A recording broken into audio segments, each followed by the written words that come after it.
Bethel Clouds TV, empowering lives.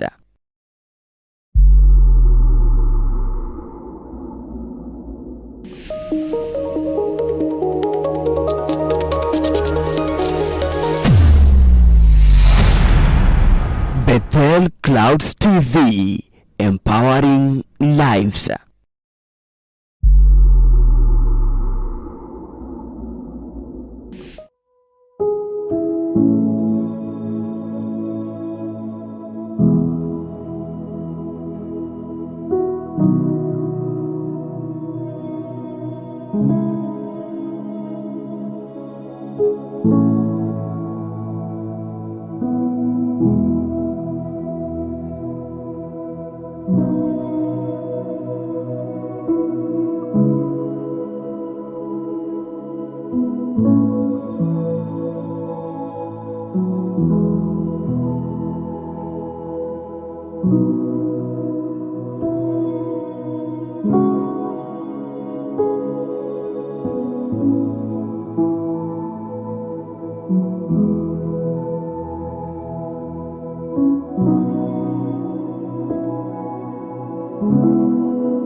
Apostle Waruinge, the lead minister of the synagogue CFC, invites you to a special Sunday service of Fatherly Blessing of the Sanctuary on 2nd July 2023.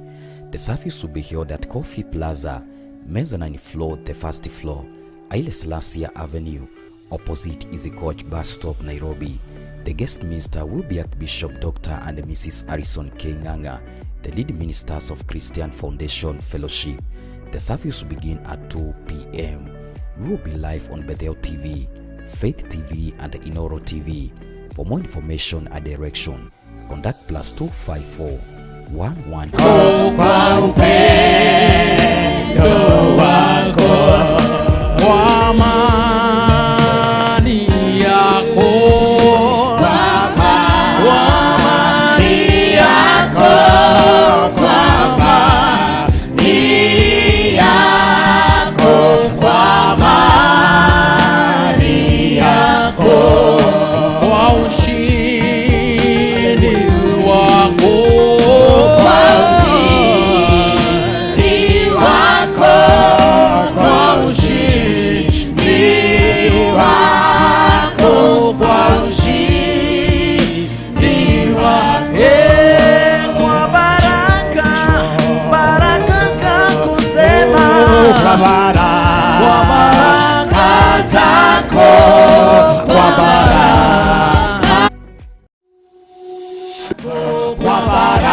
Mwambie asante, mwambie anastahili sifa, mwambie atukuzwe. Hata unapojiandaa kusikia neno la Bwana, mwambie asante, tayarisha moyo wako, mwambie anastahili sifa. Asante Bwana. Andaa moyo wako, andaa moyo wako, wacha kunyamaza, ambia Mungu jambo. Lile jambo limekuleta hapa, ambia Mungu ako na nguvu ya kutatua hilo jambo limekuwa kikwazo kwako. Ako na nguvu ya kutatua. Makatarabashandorobozeria pray, don't keep quiet. Pray, don't keep quiet. Makakazakarabashanta, ambia Mungu jambo, ako na uwezo, ako na nguvu, ako na mamlaka. Ribarabozeketetetelana, ramaramazakatarabashanda, riketerereboyandorobozeria, makakazakarabashanda, ribarabazakatarabayando. Jesus Christ the Messiah, makerereboyandorobozeria. Moyo wangu na upeana kwako. Fungua moyo wako. Wacha Mungu atawale maisha yako. Wacha Mungu atawale mawazo yako. Wacha Mungu atawale menendo yako. Ambia Mungu umechoka. Ambia Mungu umechoka. Umechoka na kuteseka. Umechoka na shetani. Umechoka na hiyo tabia unafanya. Ambia Mungu nimechoka sasa. Na uambie shetani, enough is enough. Umenitesa ya kutosha. And from now, I'm taking another step. I must go forward. Rama mama yandorobozeria. Tell devil, today is your day. You must walk out of my praise. You must walk out of my children. You must walk out of my business. Everything belongs to God. I surrender my children unto God. I surrender my family unto you. Jehovah Redeemer, take my business right now in the mighty name of the Lord Jesus Christ. No power of darkness will prevail in my life. Tell God, you have power and authority. When God created us, He gave power and authority. Take that authority right now. Take it at your hand. Take that authority, because God loves you so much and His love endures forever. Makatarabashandorobozeria, riketerereboshantarababayanda. Ambia Mungu jambo. Mwambie kuhusu jambo lenye unataka kutatulie. Ako na nguvu na mamlaka. Ako na uwezo wa kutatua. Hallelujah. Rimazeketererebo shanda, reketererebo yandorobozika, rekatararabashandorobozeria. Jehovah, we welcome Holy Spirit of the living God. Welcome Holy Spirit. Welcome Holy Spirit. Holy Spirit, we welcome you. Take over this service. Take over Holy Spirit. Chukua ushukani Roho Mtakatifu. Chukua ushukani Roho Mtakatifu. Makatarabashandorobozeria, riketerereboshantarababuria, ramamamayandorobozika, rakatarabashandorobozaya. Whatever you shall tell God, He will do it for you. So speak out. Tell God something. Jambo, ambia Mungu jambo, na lenye unamwambia atakutendea. Ako na uwezo wa kuokoa maisha yako. Ako na uwezo wa kuponya watu wako. Ako na uwezo wa kuponya biashara zako. Ako na uwezo wa kukukomboa. Yeye ndiye anakomboa, yeye ndiye anadumisha. Rabarabozeketererebo shanta, rimaramazaya ramayando, heribazika ribashanda. Yes Lord.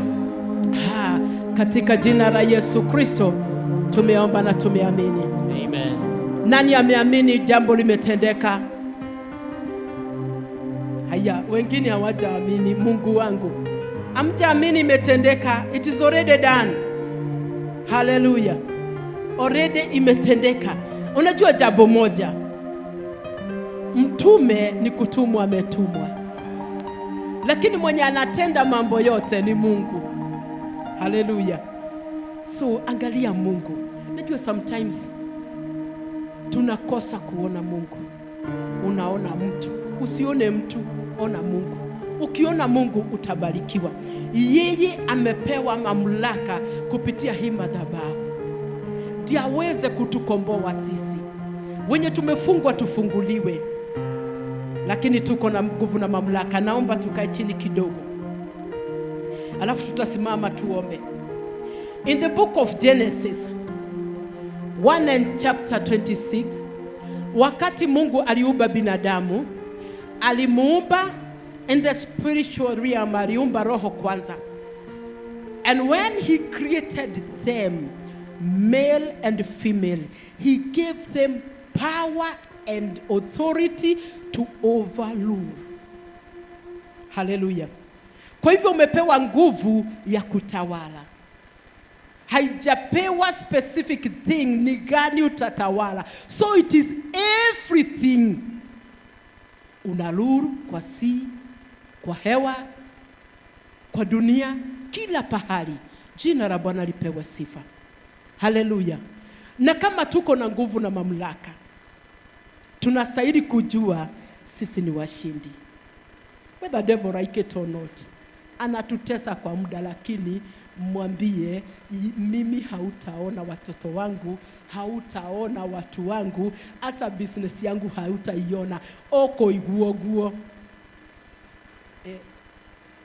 Si tukiwa watoto tulikuwa tunaambiana oko iguo na unalinga. Hata huyo unastahili kumwambia utasikia hivyo. Jina la Bwana lipewe sifa. Maana hata kuweza. Haleluya. Enda kitabu cha Psalms 8. Biblia inatuambia hivi. Mungu ametuumba tukiwa small gods. Kuna fashion zingine zinasema he created us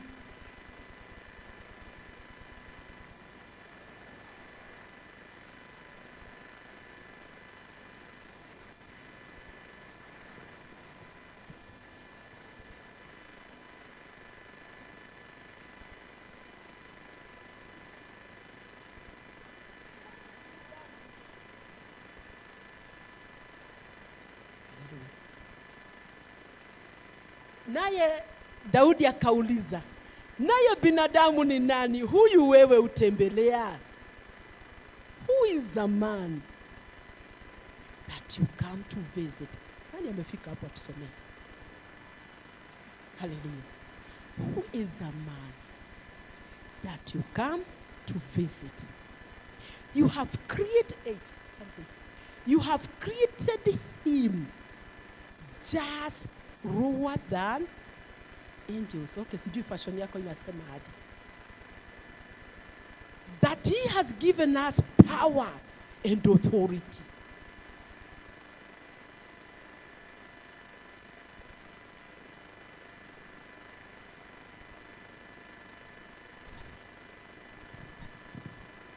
Psalms 8, chapter 4. It says, what is man? What is man? Ni wewe unaulizwa. What is man? Daudi alikuwa kiuliza. Binadamu ni nani? That you are mindful of him. Mwenye unawaza kila wakati kumhusu. Hebu tafakari uone venye Mungu anakuwaza. Hebu ona. That you are mindful of him. And the Son of Man, that you visit him. And Son of Man, that you visit him. Kwa hivyo Mungu kutembelea kila wakati. Are you aware of that? That God visits you day and night. Verse 5. For you have made him a little lower than the angels. Amekuumba chini tu kidogo ya malaika. Kuna ya mwenye anasema we are small gods. Kuna mtu akona hiyo Biblia? Okay, zote zinasema little lower than angel, okay? And you have crowned him with glory and honor. And you have crowned him with glory and honor. Ebu jiangalie uone how you are honored. Umefikwa taji ya utukufu. Praise the name of the living God. Amen. Kwa hivyo sasa tutastuka tena. Tustuki tena. Tuko na nguvu Verse 6. You have made him to have dominion over the works of your hands. You have made him to have dominion over the works of your hand. Hata shetani ni kazi ya mikono ya Mungu. So you have authority over him. You have put all things under his feet. Ameweka kila kitu chini ya miguu zako. Hallelujah. Amen. Amen. All sheep and oxen, even the beasts of the field. Hebu sikia mpaka beasts of the field ziko chini ya nyayo zako. The birds of the air, Hata kwa hewa, and the fish of the sea, hata baharini. that passes through the paths of the seas. Zote zenye zinapita kule mpaka Wagume, kwa Wagume or whatever, hata maraiseva zile zinakuanga huko, zote ziko chini ya nyayo yako. Na kwanza ukihesabu hizo vitu zinakuanga very big, especially hizo ziko huko. Hebu imagine ziko chini ya nyayo zako. 9 inasema, oh Lord, our Lord, how excellent is your name Oh Lord, in all oh the earth. Lord, my God, how excellent is your name. Oh Lord, my God, how excellent is your name. How wonderful, how powerful, how excellent is your name. Hallelujah. Jina la Bwana lipewe sifa. Sasa umejiona mahali, unaona wewe ni mkubwa sana, na saa hizi unajifanya unajiweka kule chini ya mchanga, unajiona ukiwa mtu duni. Hata kama saa hizi unateseka for now, kesho hautateseka.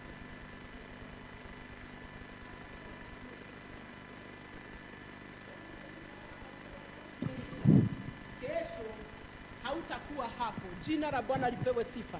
Haleluya. Hata kama umegonjeka mpaka umefika ukingoni, jina la Bwana lipewe sifa, utaanza mwanzo mpya as from today.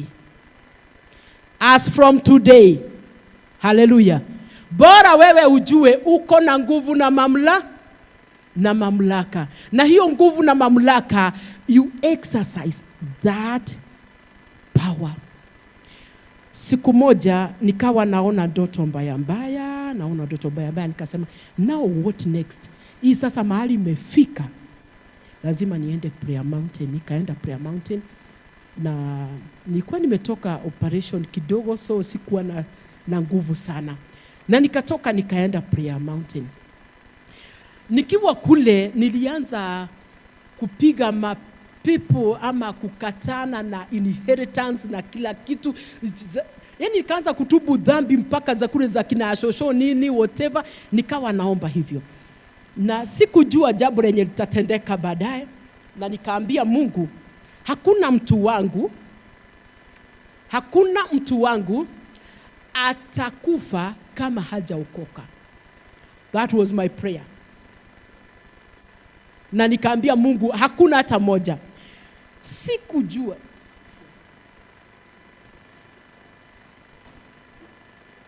Sikujua kuna kitu kiko mbele zangu. My first son got an accident. Na akiwa mama harusi. Mama alitumwa tu kutoka nowhere, akakuja na akamwombea obira toba. Alikuwa akiokoka, unajua wanaokokanga wakianguka, but that time akaomba obira toba. Alafu akaniambia, "Mom, saa hizi nikifa naweza enda mbinguni." Nikamwambia, "Why not? Haukufi, lakini why not? Umeokoka na umesamehewa, yote ya kale imeisha." Hallelujah. Na kutoka that time hakuna mtu wa kwangu amekufa bila kuokoka. Hakuna. Kwa sababu niliomba, maana nimepewa nguvu na mamlaka ya kufanya jambo. Uko na nguvu na mamlaka mpaka ya ugonjwa. Sometimes umeteseka sana. Uko na nguvu na mamlaka ya kusema enough is enough. Watoto wako wameteseka, wamevuta mabangi, wamekunywa, either it is your brother. Uko na nguvu ya kusema enough is enough.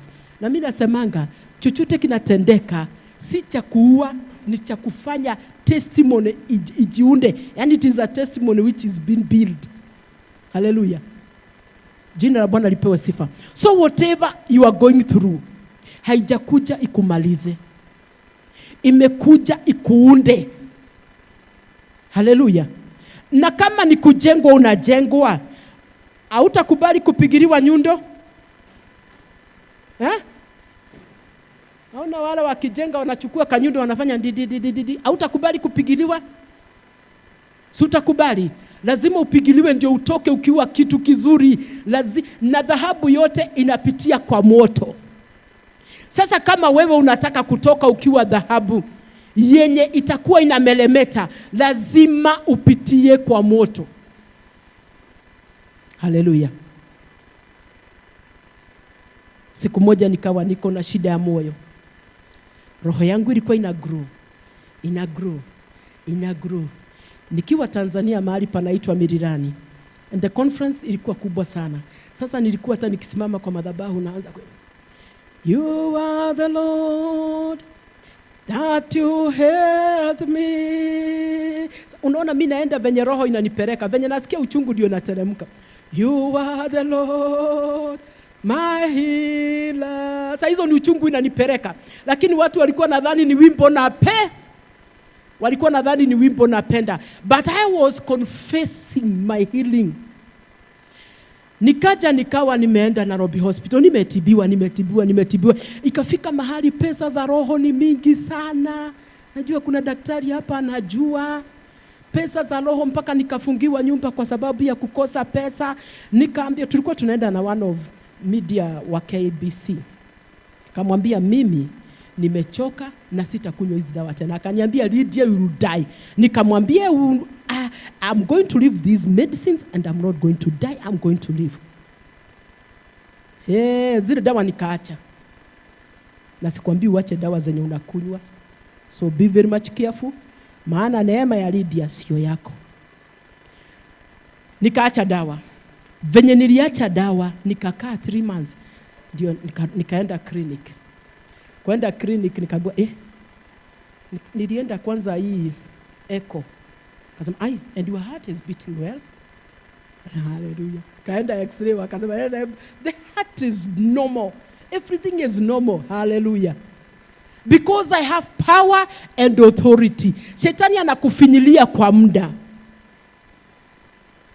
Lakini wewe uko na mamlaka ya kusema enough is enough. Hallelujah.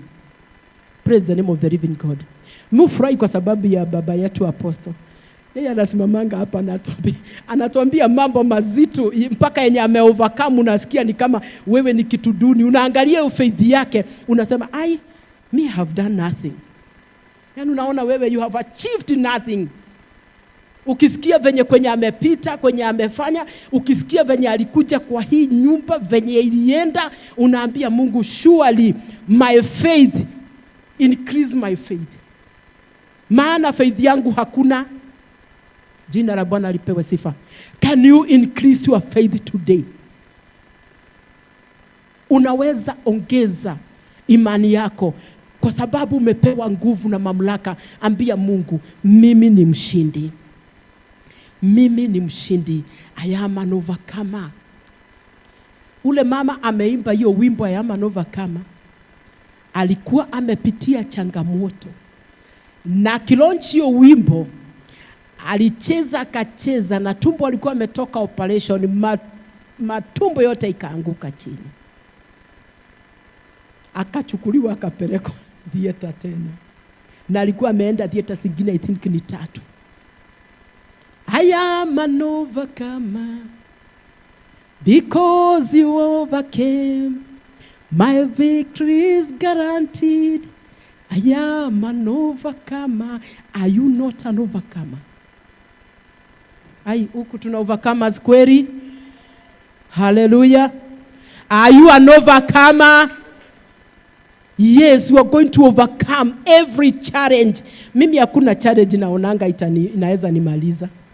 Hakuna hata moja. Shetani amenijaribu na mengi. Amenijaribu na magonjwa.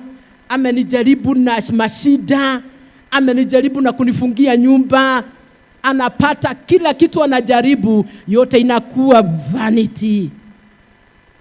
Hawezi nishinda kwa sababu mimi ni mshindi wa washindi. Ambia mwenzako mimi ni mshindi wa washindi. Ambia mwenzako. Si muangalie kwa macho umwambie mimi ni mshindi. Mimi ni mshindi. Mwambie I am an overcomer. Yes. Hallelujah. Pata nguvu, kuwa shujaa, kuwa hodari. Tulikuwa tunafunzwa kitabu cha Joshua. Joshua kaambiwa kuwa shujaa, kuwa hodari. Na huwezi kuwa shujaa kama hauna nguvu. Lazima ujiweke nguvu. Hata kama unajiona unafinyiriwa, unajiweka nguvu. Nitanogohotana niye nogohotana. Hata kama unasikia umefika mwisho, unasema mimi nitashinda. Hata kama umefika mwisho, hata kama umefika ukingoni. Maana sometimes shetani anakusukuma mpaka pale kwa ukingo. Unasikia sasa hauwezi tembea tena. Unasikia I'm going to backslide now, but never backslide. Kwa sababu backslide unaenda kwa shetani, na shetani atasema wewe ndio ulikuwa ukinipiga, sasa na mimi nitakupiga mara 7. Mapepo 7 zitatoka, zitakuja kwako. Utakuwa nani sasa? Tutakuwa mwenda wazimu wa kabisa. Vumilia. Vumilia, because you are an overcomer. Hallelujah. Vumilia, hiyo moto utoke. Utatoka ukiwa mshindi. Jina la Bwana lipewe sifa. Nikiomba tusimame tuombe roho zetu zipate nguvu, tuwe washindi. Na tuseme sisi ni overcomer. Mimi hakuna pepo wala shetani wala kitu chochote kinaweza nimaliza. Hallelujah. Hata nikiuzwa kwa shetani walijaribu na hawakuniweza. Nilipeana kwa devil worshiper na hawakunimaliza, na hawawezi. Praise the name of the living God. Na mwenye alinipea namjua, na sijai mwambia, na bado ni my friend in Najaro. Friend yangu Naja. Kwa sababu uwezi sasa kuwa close na yeye vile, but siwezi mpita, nitamsalimia. Na niliambiwa na one of the prophet, akaniambia after 1 year atakuja kukuambia. Siku ile nilienda kumsalimia hivi, after 1 year aliniambia, Lydia, you are too slippery. How can you be slippery? Sasa anajaribu kunishika na Teresa, akinishika na Teresa. Na wakati huo ndio nilikuwa na hiyo shida ya roho. Kutoka shida ya roho nikashikwa na shida ya kichwa. My 4th Sunday alikuwa akinipeleka. Kichwa ilikuwa inaniuma na kaa hivi. Maana alikuwa anataka kunimaliza. Baada ya hiyo akachinja mbuzi animalize. Kufika kwake roho ikapiga ikaenda marathon. Kwenda marathon ikapelekwa hospitali iko na huko sijui kunaitwaje, nikapelekwa. Tulitoka huko saa 9, kufika tukapata zile nyama wamekula na zimeisha. Nikaambiwa hakuna nyama. Kwa sababu Mungu anafanya nini? Ananipenda. And I have power and authority. Stand still and see the salvation of the Lord. Today is your day. Ambia Mungu hivyo. Today is my day. Ambia Mungu hivyo. Today is my day. Simama na miguu yako. Tuambie Mungu jambo. Hauna mwingine wa kuabudu. Sina mwingine wa kuabudu. Sina mwingine wa kupea sifa. Ila ni wewe tu peke yako. Sina mwingine wa kuabudu. Ila ni wewe Jehova. Sina mwingine wa kuabudu. Ila ni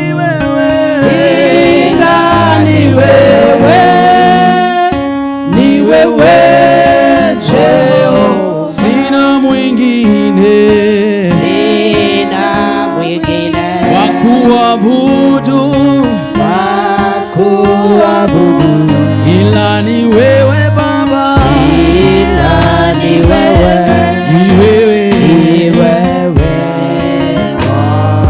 Sina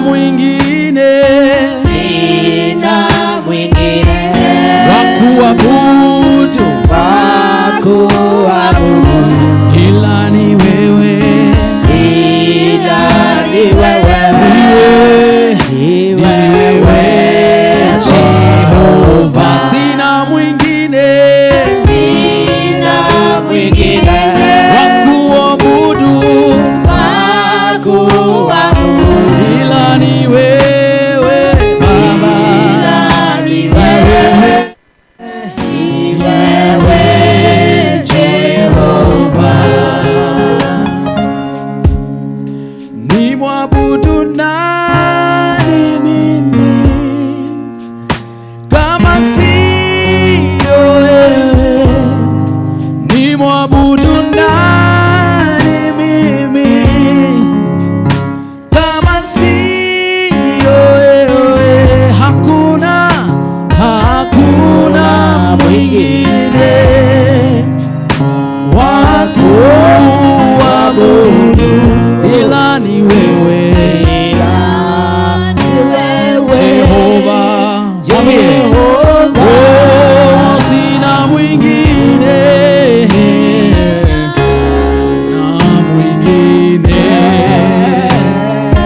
wa kuabudu ila ni wewe, Jehova. Sina mwingine wa kuinulia mikono yangu ila ni wewe Baba, ni wewe Jehova. Sina mwingine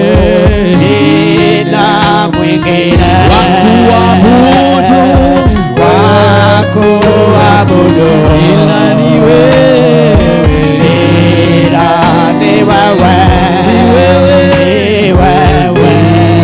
Sema tena, sina mwingine Baba wa kuabudu ila ni wewe,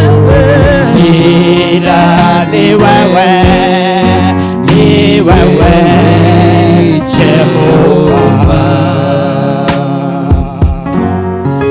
Nasema asante kwa Mungu wangu, nasema asante kwa wema wako, kwa maana fadhili zako zadumu milele na milele. Amina. Nasema asante kwa Mungu wangu, nasema asante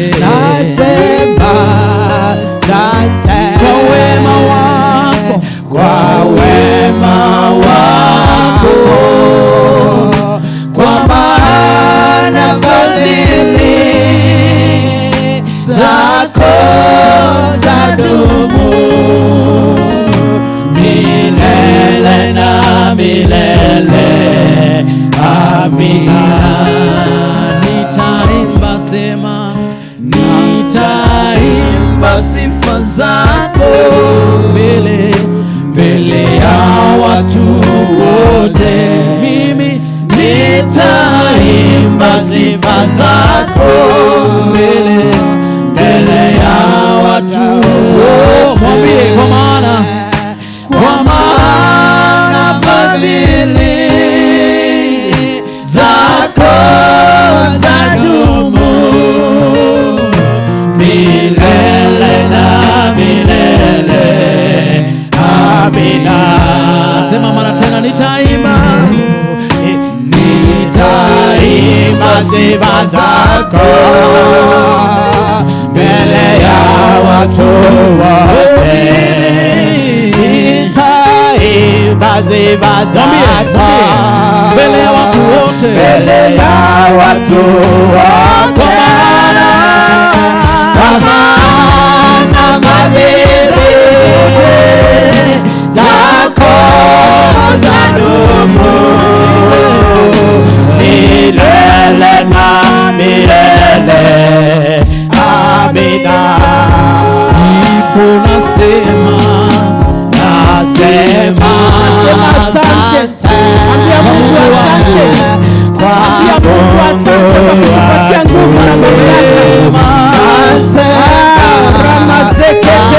kwa wema wako Baba, kwa wema wako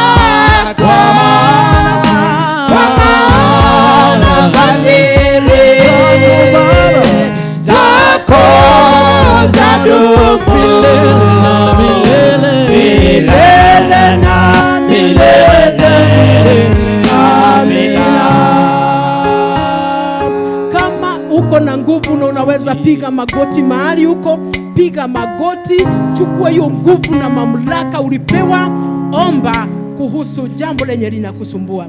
Baba, katika jina la Yesu Kristo, reketererebo shantaribazaya makatarabashandorobozeka riketererebo yandorobozaya Holy Spirit rimazaya riketererebo yandarababuria Jehova ramazaya ramayanda Jehova ribazika ribazayanda. Jehova, umenipatia nguvu na mamlaka, naichukua saa hizi Jehova. Nipe uwezo Jehova wa kuimplement. Nipo Jehova ribazaya ribazeke tetena rikatatarabashanda. Nipe uwezo Jehova ridima makiriribo shendererebo yanda. Nipe uwezo ramazika rabashanda arabazeke terebo shanda. Niko na uwezo juu ya maisha yangu rabarabozeke terebo shanta.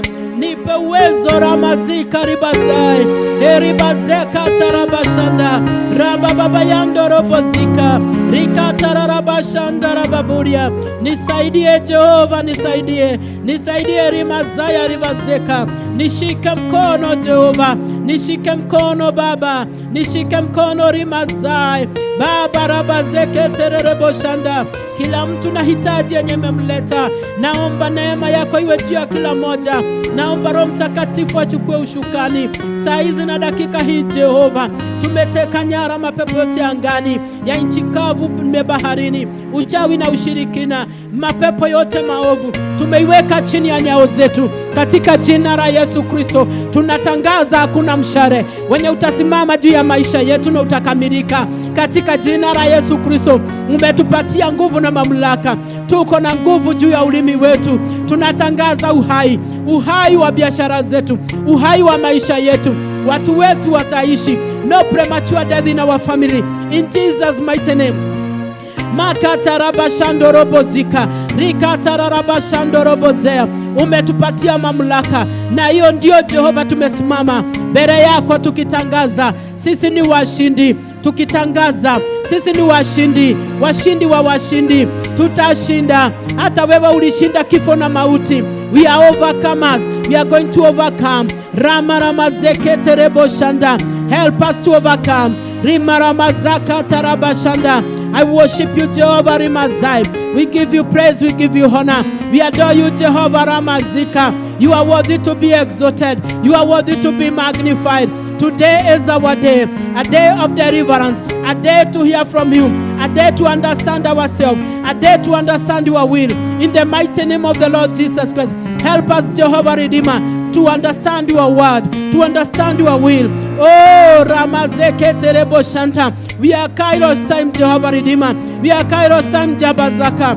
Rama mama yandorobozika. Help us to understand seasons. Help us to understand time. In the name of the Lord Jesus Christ. Rabarabozeke terebo shanda. Rikatarabashandorobozeria.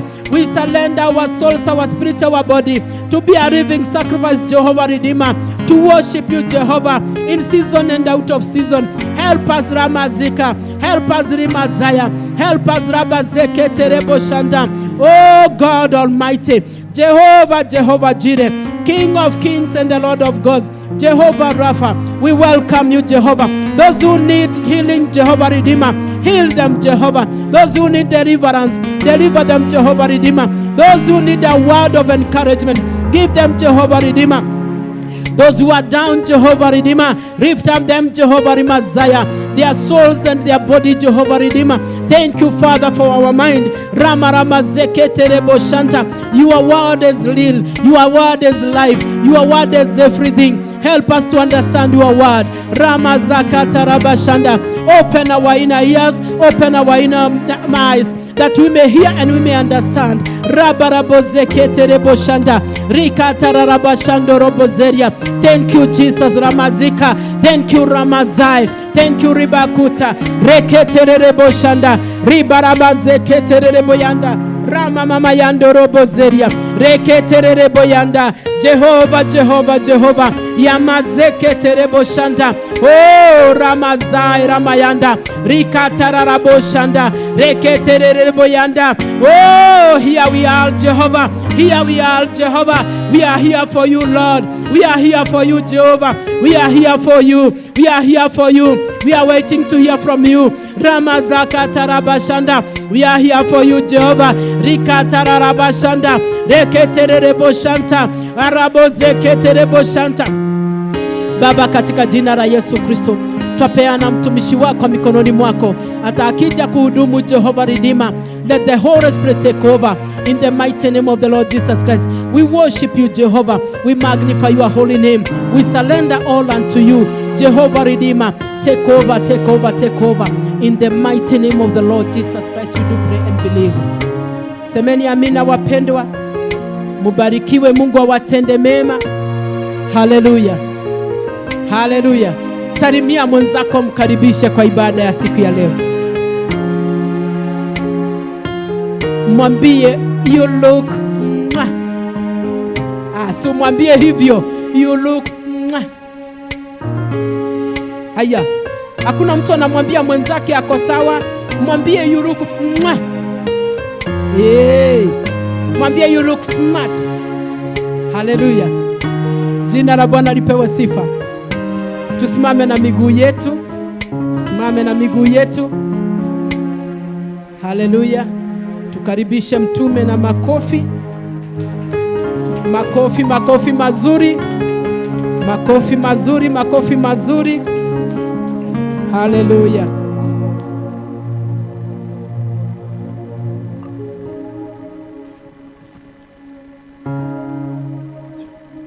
Bwana Yesu asifiwe sana.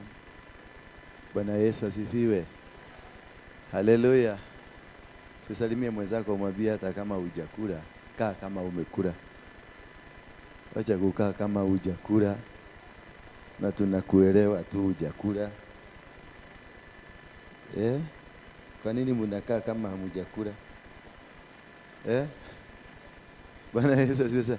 Sasa hujakula na tunajua hujakula na unataka kutuonyesha hujakula. Na tunakujua. Sasa wacha tunajua. Salimia watu wawili watatu, waambie sasa tunakula chakula ya kiroho. Hiyo ingine tutakula nyumbani.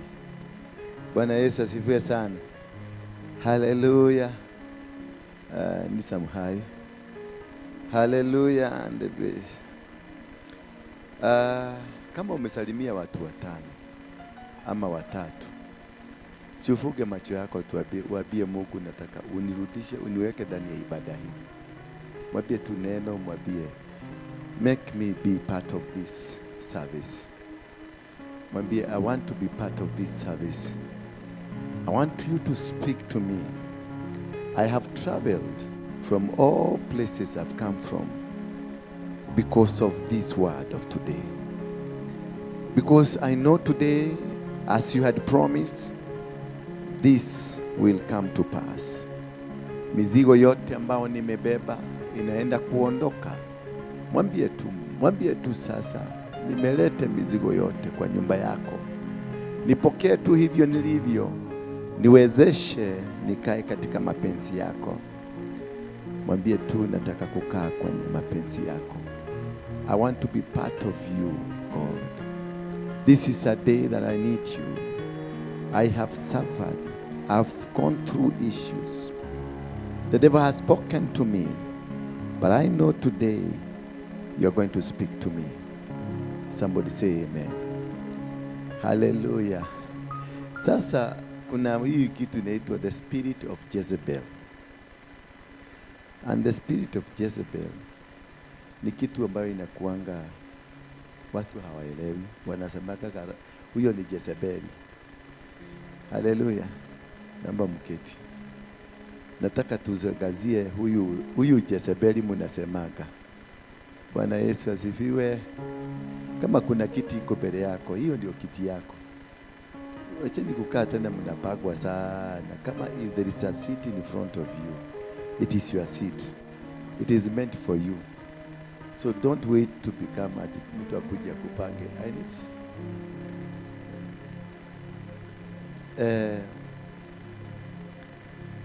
leo nataka tuangalie kuhusu huyu mtu anaitwa Jezebel. Lakini we are not going to look deeper into the personality, though we are going to ground our teaching from the personality. But we shall be looking at the spirit. Because this spirit is very important for whatever reason. It makes us know and understand. Because this is a spirit that has really caused a lot of issues that are in our lives. Otherwise, without this spirit, we will not be crying. Bwana Yesu asifiwe sana. Therefore, I will be looking at this spirit from the concept of the causes of the challenges that we are facing in our lives. The causes of the problems that we are facing. But I want to know, who is the source? And what's the meaning of Jezebel? Kindly. What's the meaning of the Jezebel? Because that one will help us to be able to understand. Jezebel was a daughter. She was a human being. Jezebel alikuwa binadamu na alikuwa mtoto msichana wa nabii, ama was a daughter of a priest, wa kuhani. King Jezebel, ruler of Phoenician city of Tyre and Sidon. Bwana Yesu asifiwe sana. So there is something I want you to understand. Jezebel is not an ordinary person. Jezebel is a daughter of a king. Bwana Yesu asifiwe sana. And this king is not an ordinary king. He's a king who is also a high priest, a priest. Therefore, this is a girl who comes from a family that has a calling, who comes from a family that has something that is special, unique.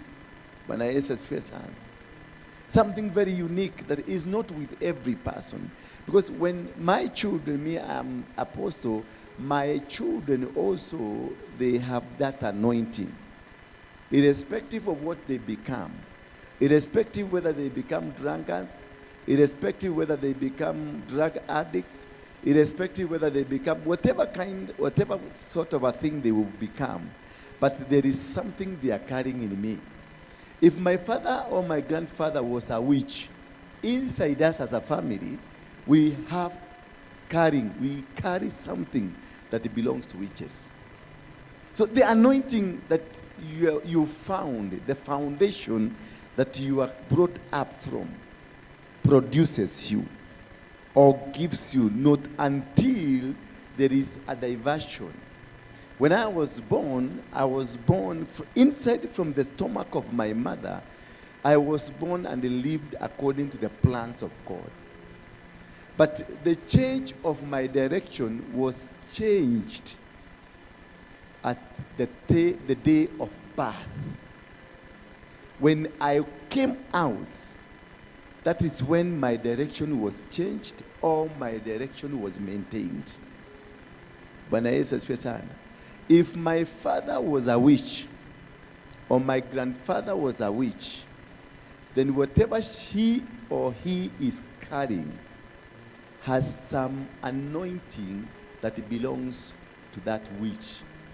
Because the background and the arrangement and the seed that is from me emanates from being a witch.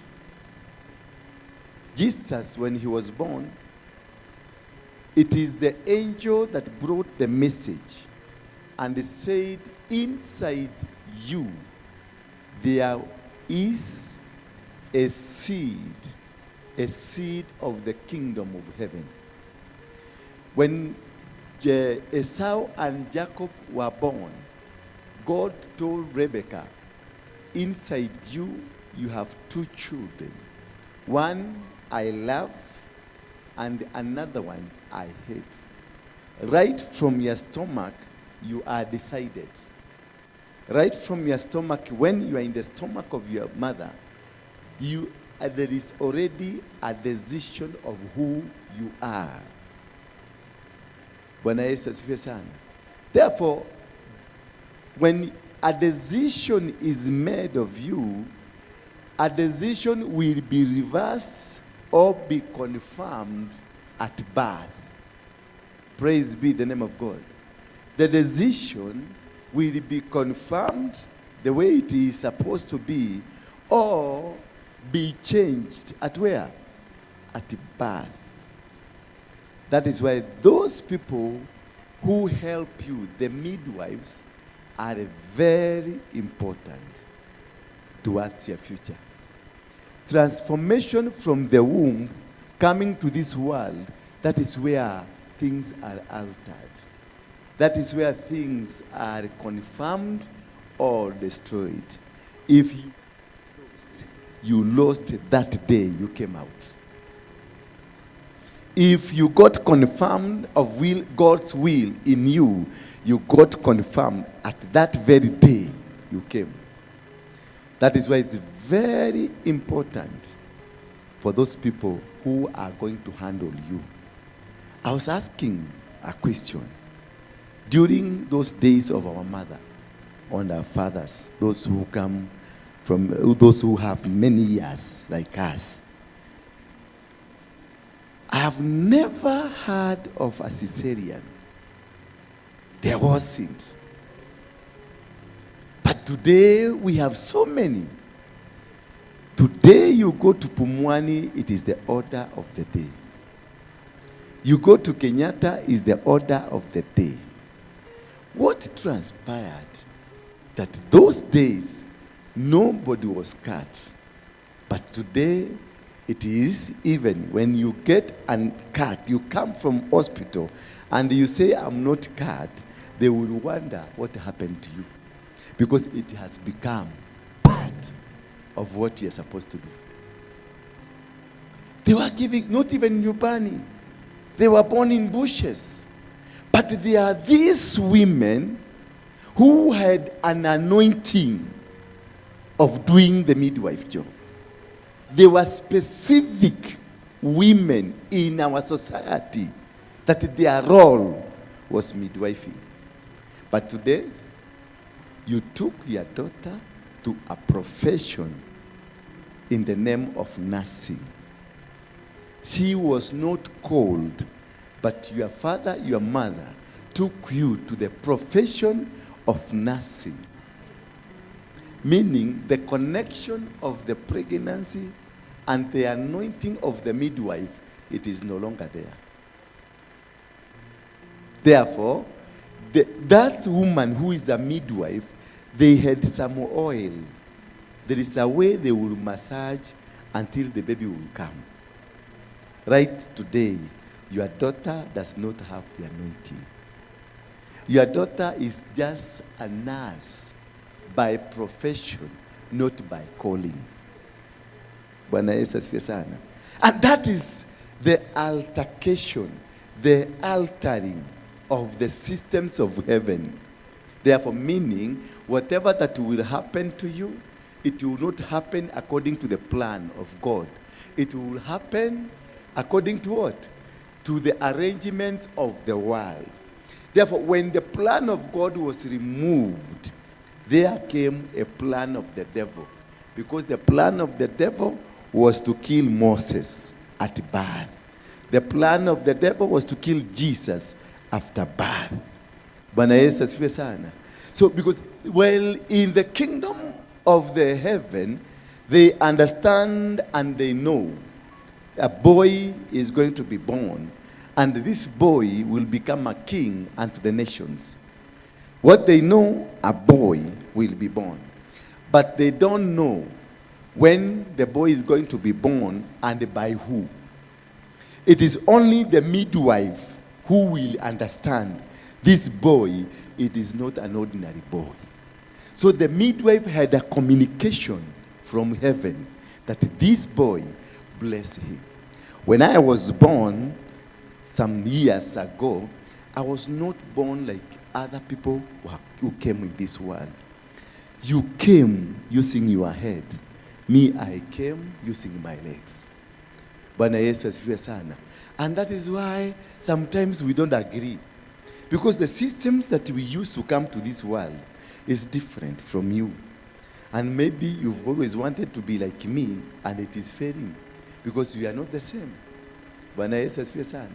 And when I came, people were shocked because it was 1 in a million cases.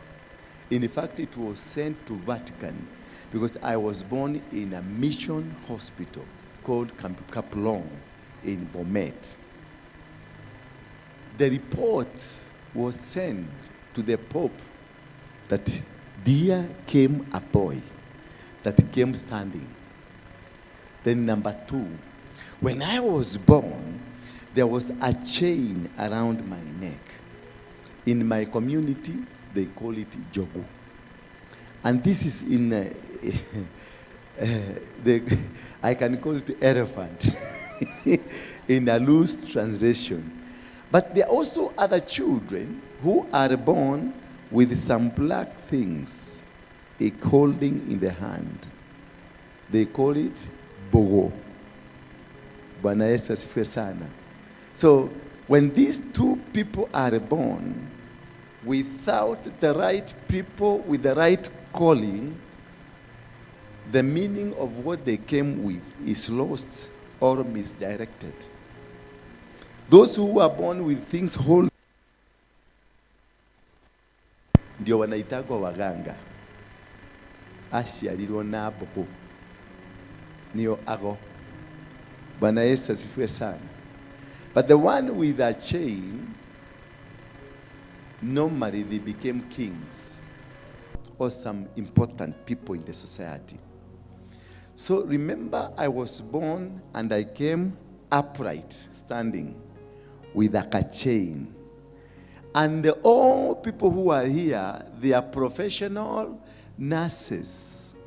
They are not people anointed for the service. So when they looked at me, first of all, how I came, they were shocked.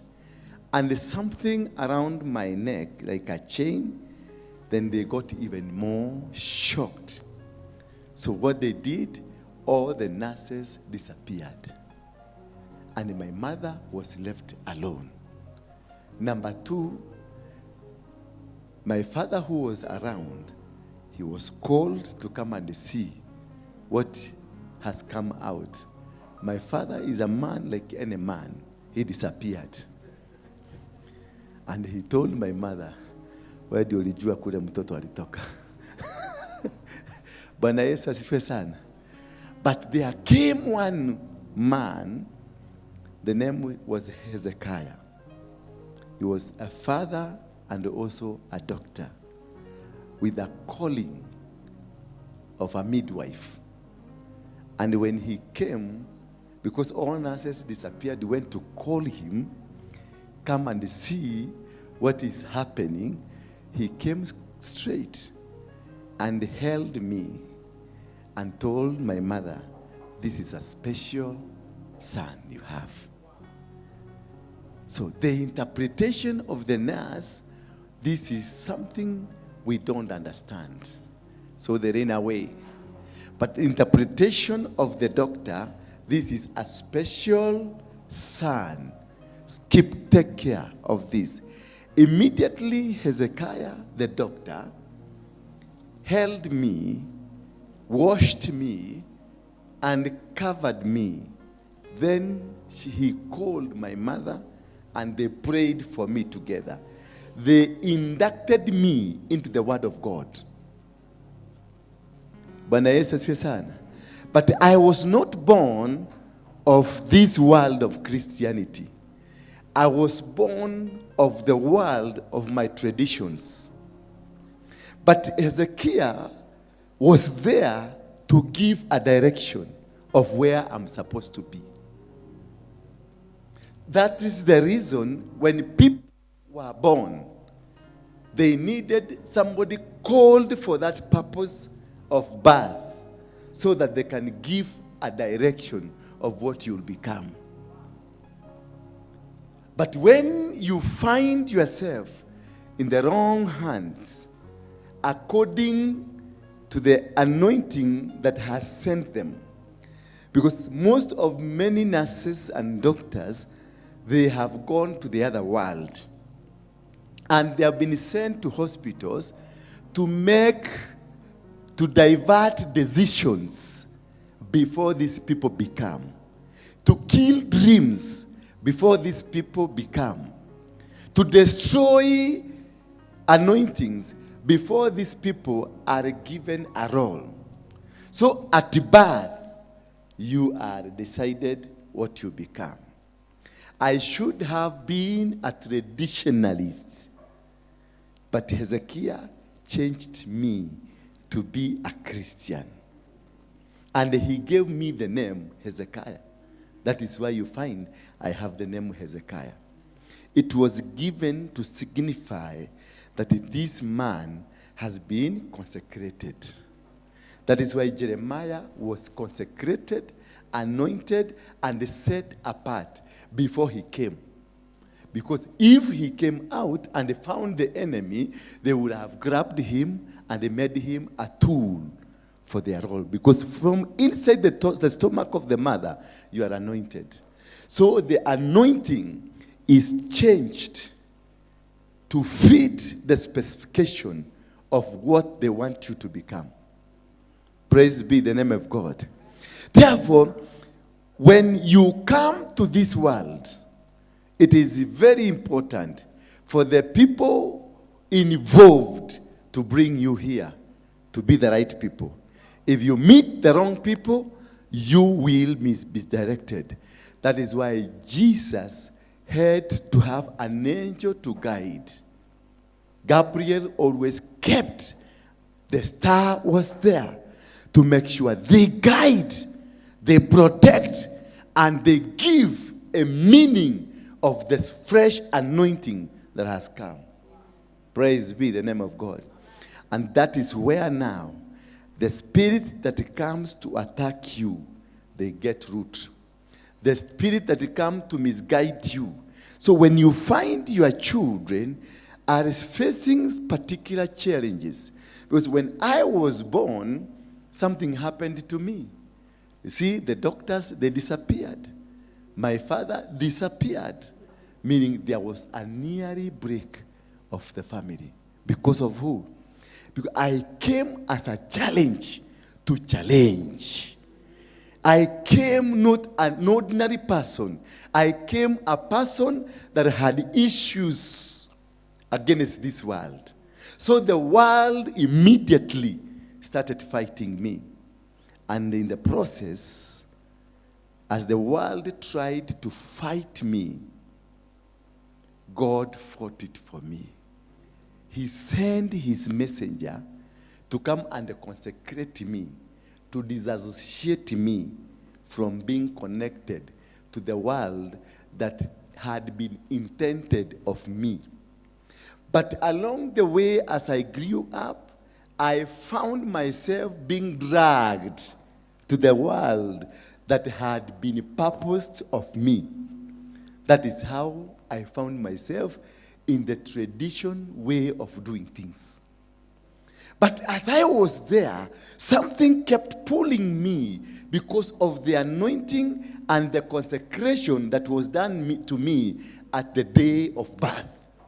So when you are consecrated, no matter how they want to bite you, no matter how they want to destroy you, there is something, a mark that was put onto your life that will not allow the enemy to take you away.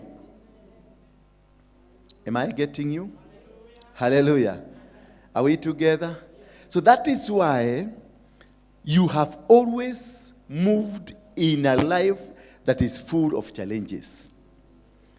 You try to move a straight line, but something will obstruct you. Why? Because that is the line that which obstructs you. That is the line they had planned for you. But you met somebody who diverted the obstruction and placed you in the plan of God, in the will of God, and in the real purpose of your life. So spirits like of Jezebel are meant to come and kill that which is in you. Are meant to come and destroy the purpose of God that is in you. And that is the reason today I want us to look at this spirit of Jezebel. Jezebel was a daughter of the priests and a king, meaning there is a special reasoning of this daughter to be discussed here today. This is not an ordinary daughter. Jezebel was married to a king Ahab between the year 874 and 853 BC.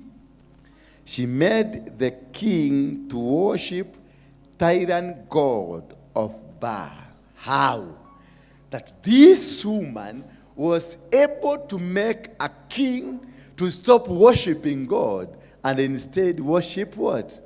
A tyrant king of Baal. So it is a spirit that comes to deviate you, to change your direction. Whatever that is happening to you now, it is because there is something that has been deviated. Your letters were from 1 to 7 or 1 to 10, but they have moved letter 3, letter 5, letter 7. Therefore, you are not complete. So to get the coordinates of the letters, you need God to help you. And as I was telling you sometimes back, many people you find kule kwa soko, they are mad people. They are not mad people. And many people you find as they are walking, they are communicating, they are speaking. Ni modo mogoroki, but he's talking to somebody. He's anakula story vizuri. Na unaona anaongea vizuri. Kuna mutu wanaongea na yeye. The spirit that diverted him, the spirit that stole him, keeps talking to him so that he will not be able to recover himself. It keeps sustaining him. The spirit of Jezebel keeps sustaining you so that you can get into the comfort of the plan they had against you. Because all what they want to destroy, it is the anointing that you have.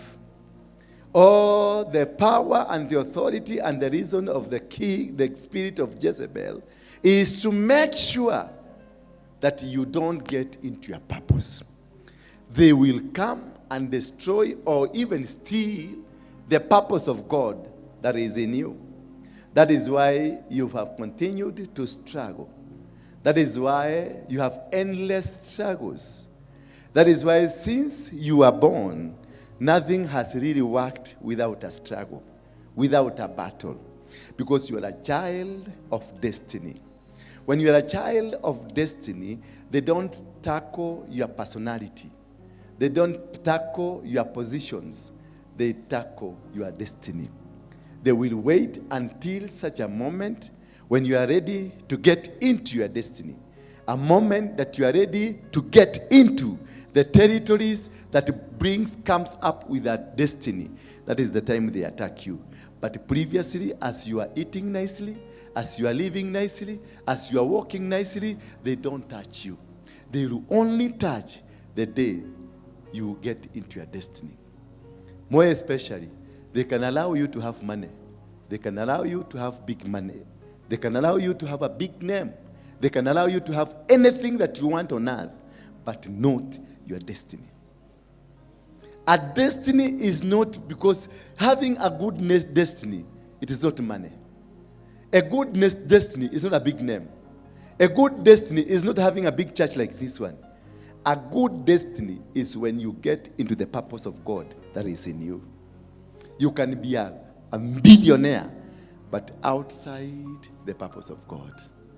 I was so powerful. I was so strong. And I was everything. I was a king in this nation. Everybody was speaking about me. But I was in a different purpose doing different things. But the day I decided Jesus is my Savior, that is when I faced real challenges. The people that I used to walk around with me, they destroyed all my properties. They burnt all my cars. They burnt all my houses. They destroyed everything. Immediately I got saved. I went to a church, but the battles began in the church. Instead of having the comfort, because I've gone to Jesus, battles started. These battles, they are not physical. They are spiritual. These battles, you don't understand them.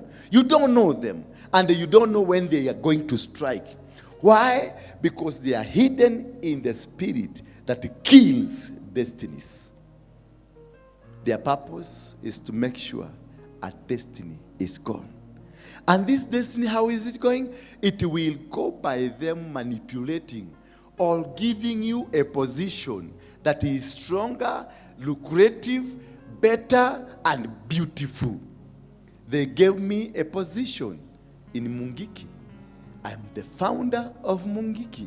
I became so powerful, so strong, that everybody looked at me.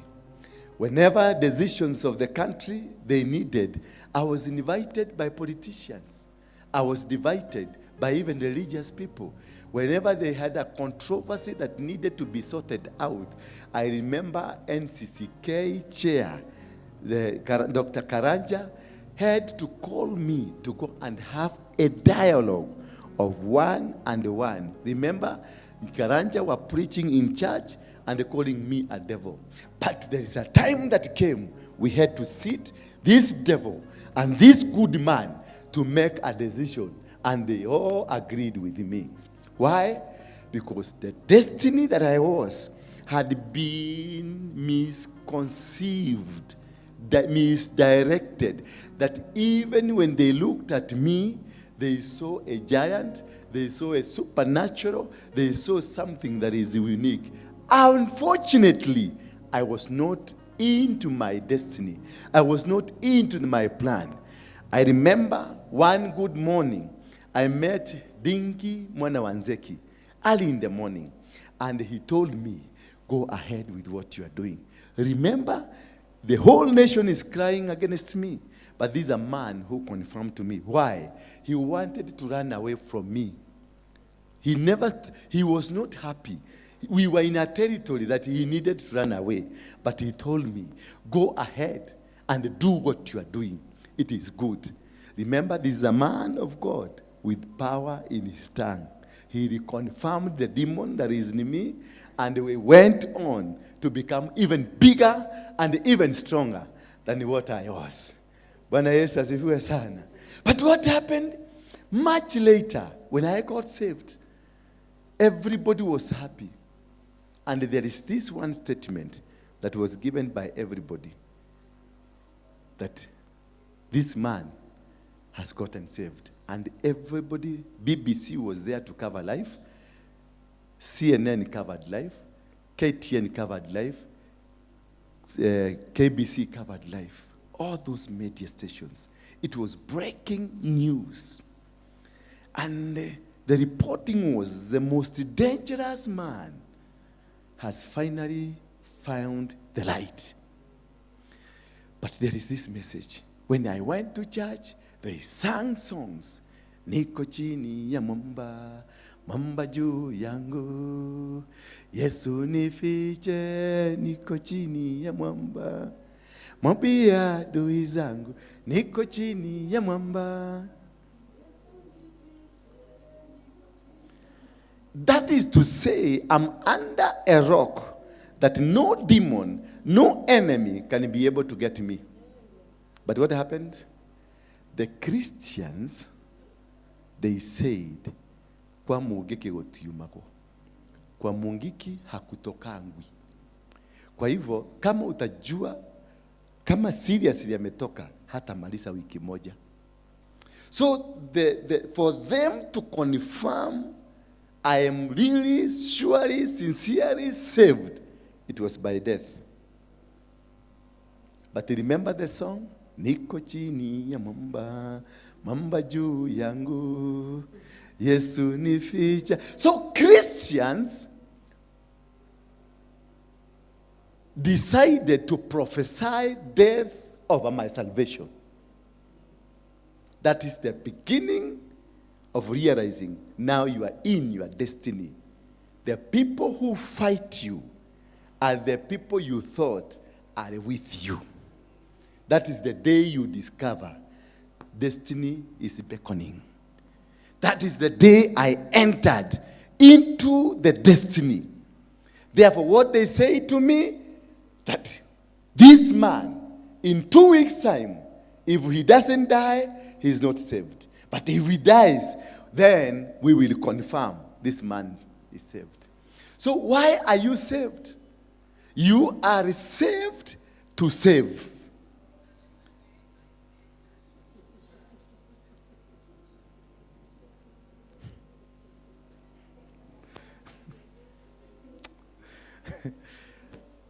You are saved to save.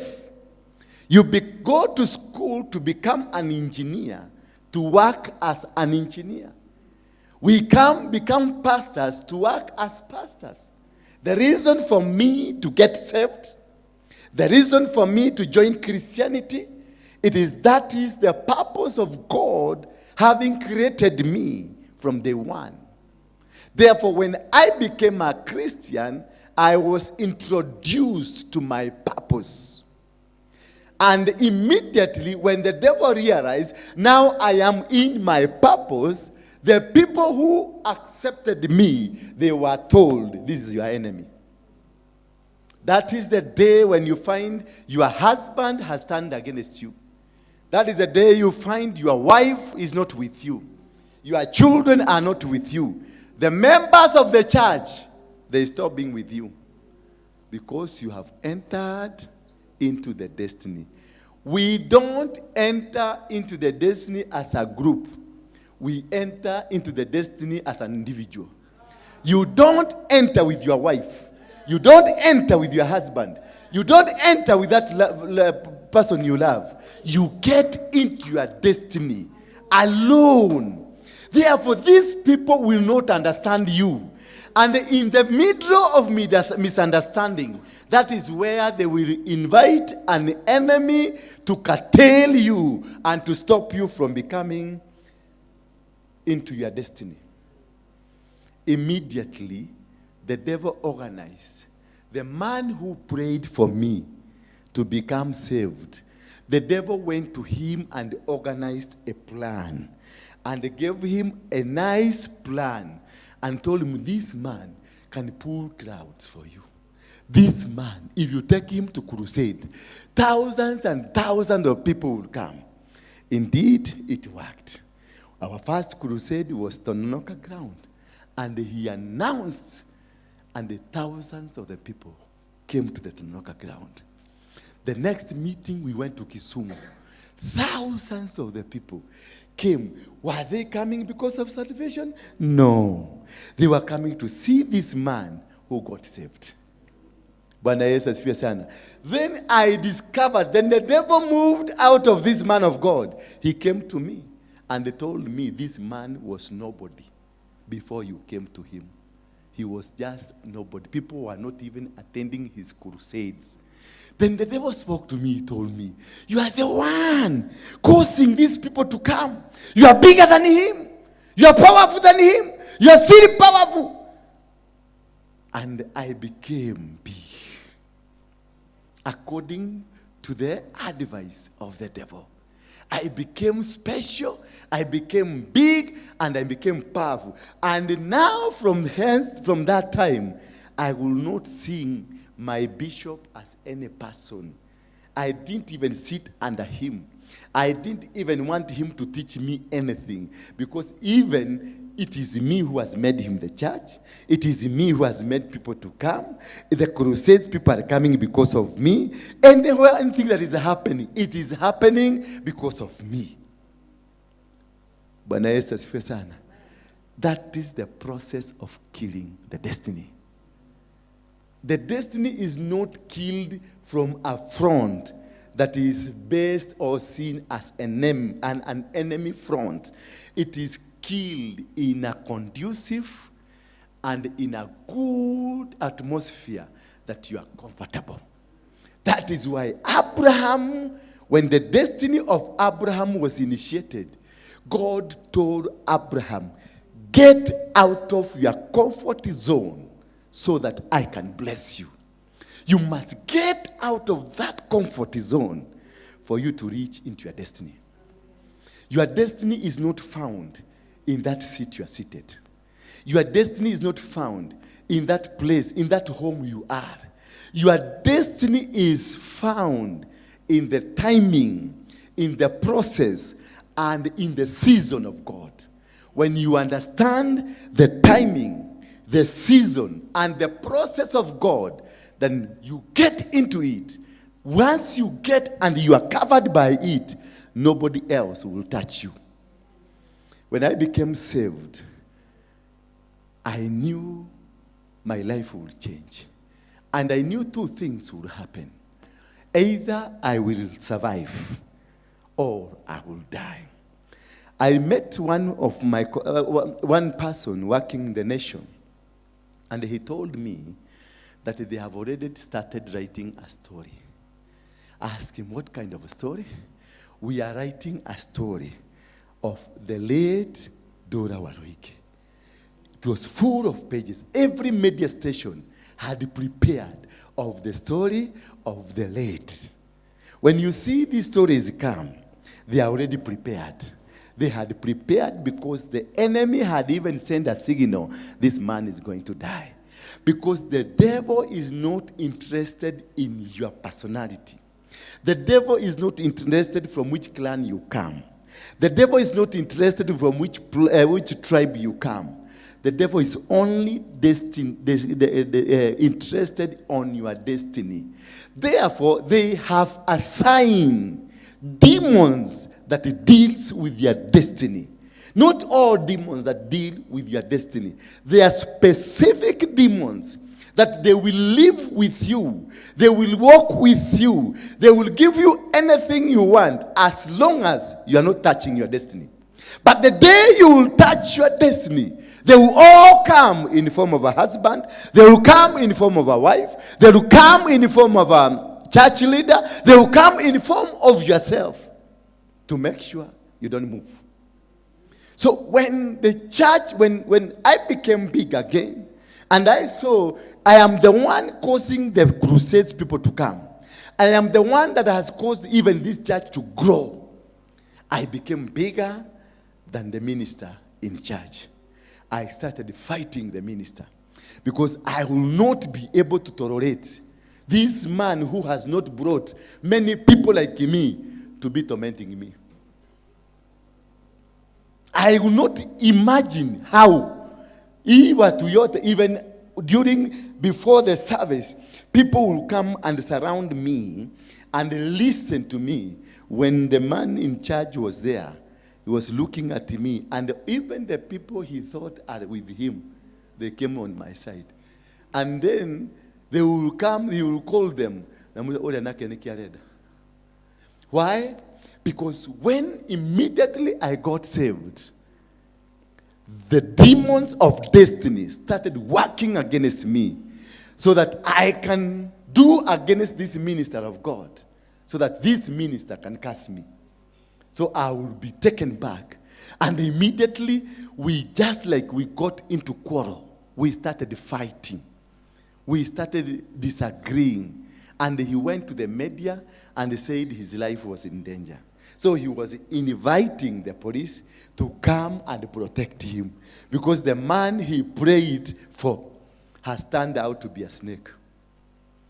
And now the police knew this is the time to hit this man. Before the police will come, I had run away from the church, and I decided I would be no longer a member of any church. Instead, I became a robber. And I went to Isiri. I bought a gun. With my team of 7, we bought guns, and we decided we will not go back to Mungiki, we will not go to church, we will go robbing banks. And we did one which was successful.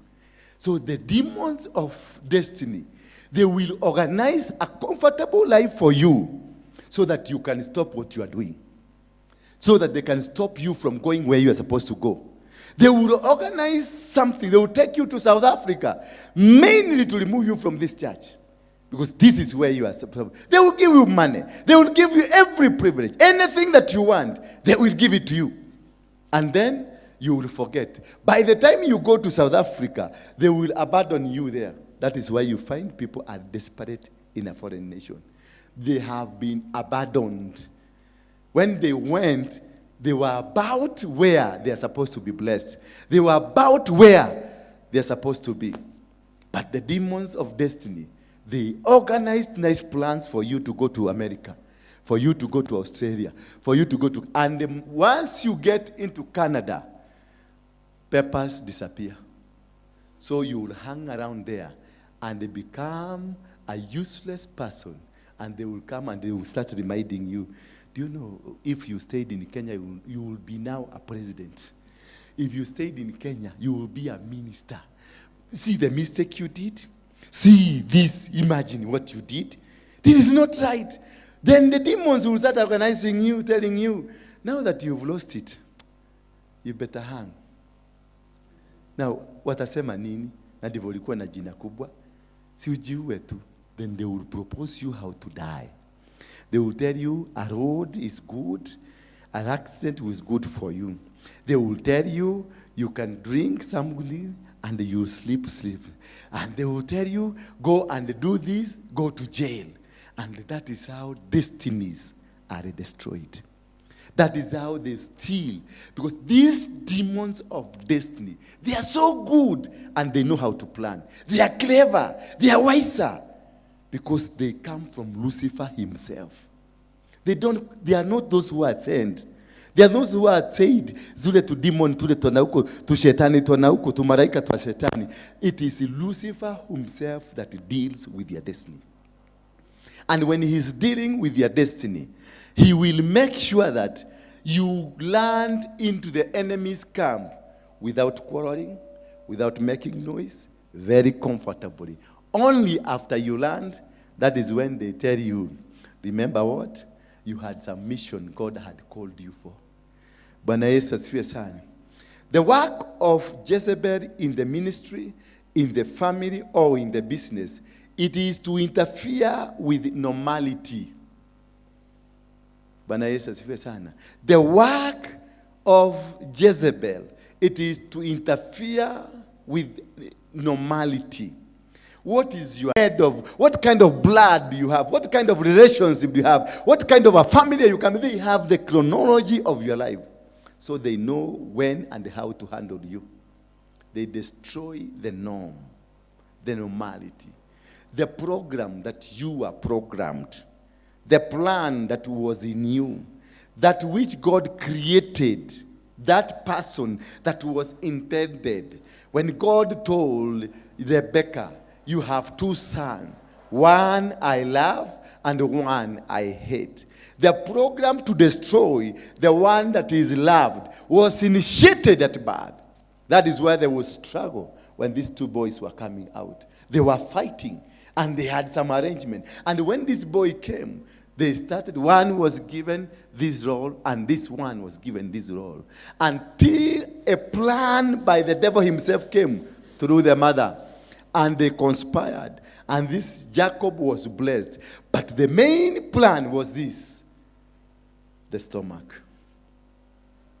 So Jacob became angry. Is it hungry? Am I angry? He became hungry. Now the plan was initiated.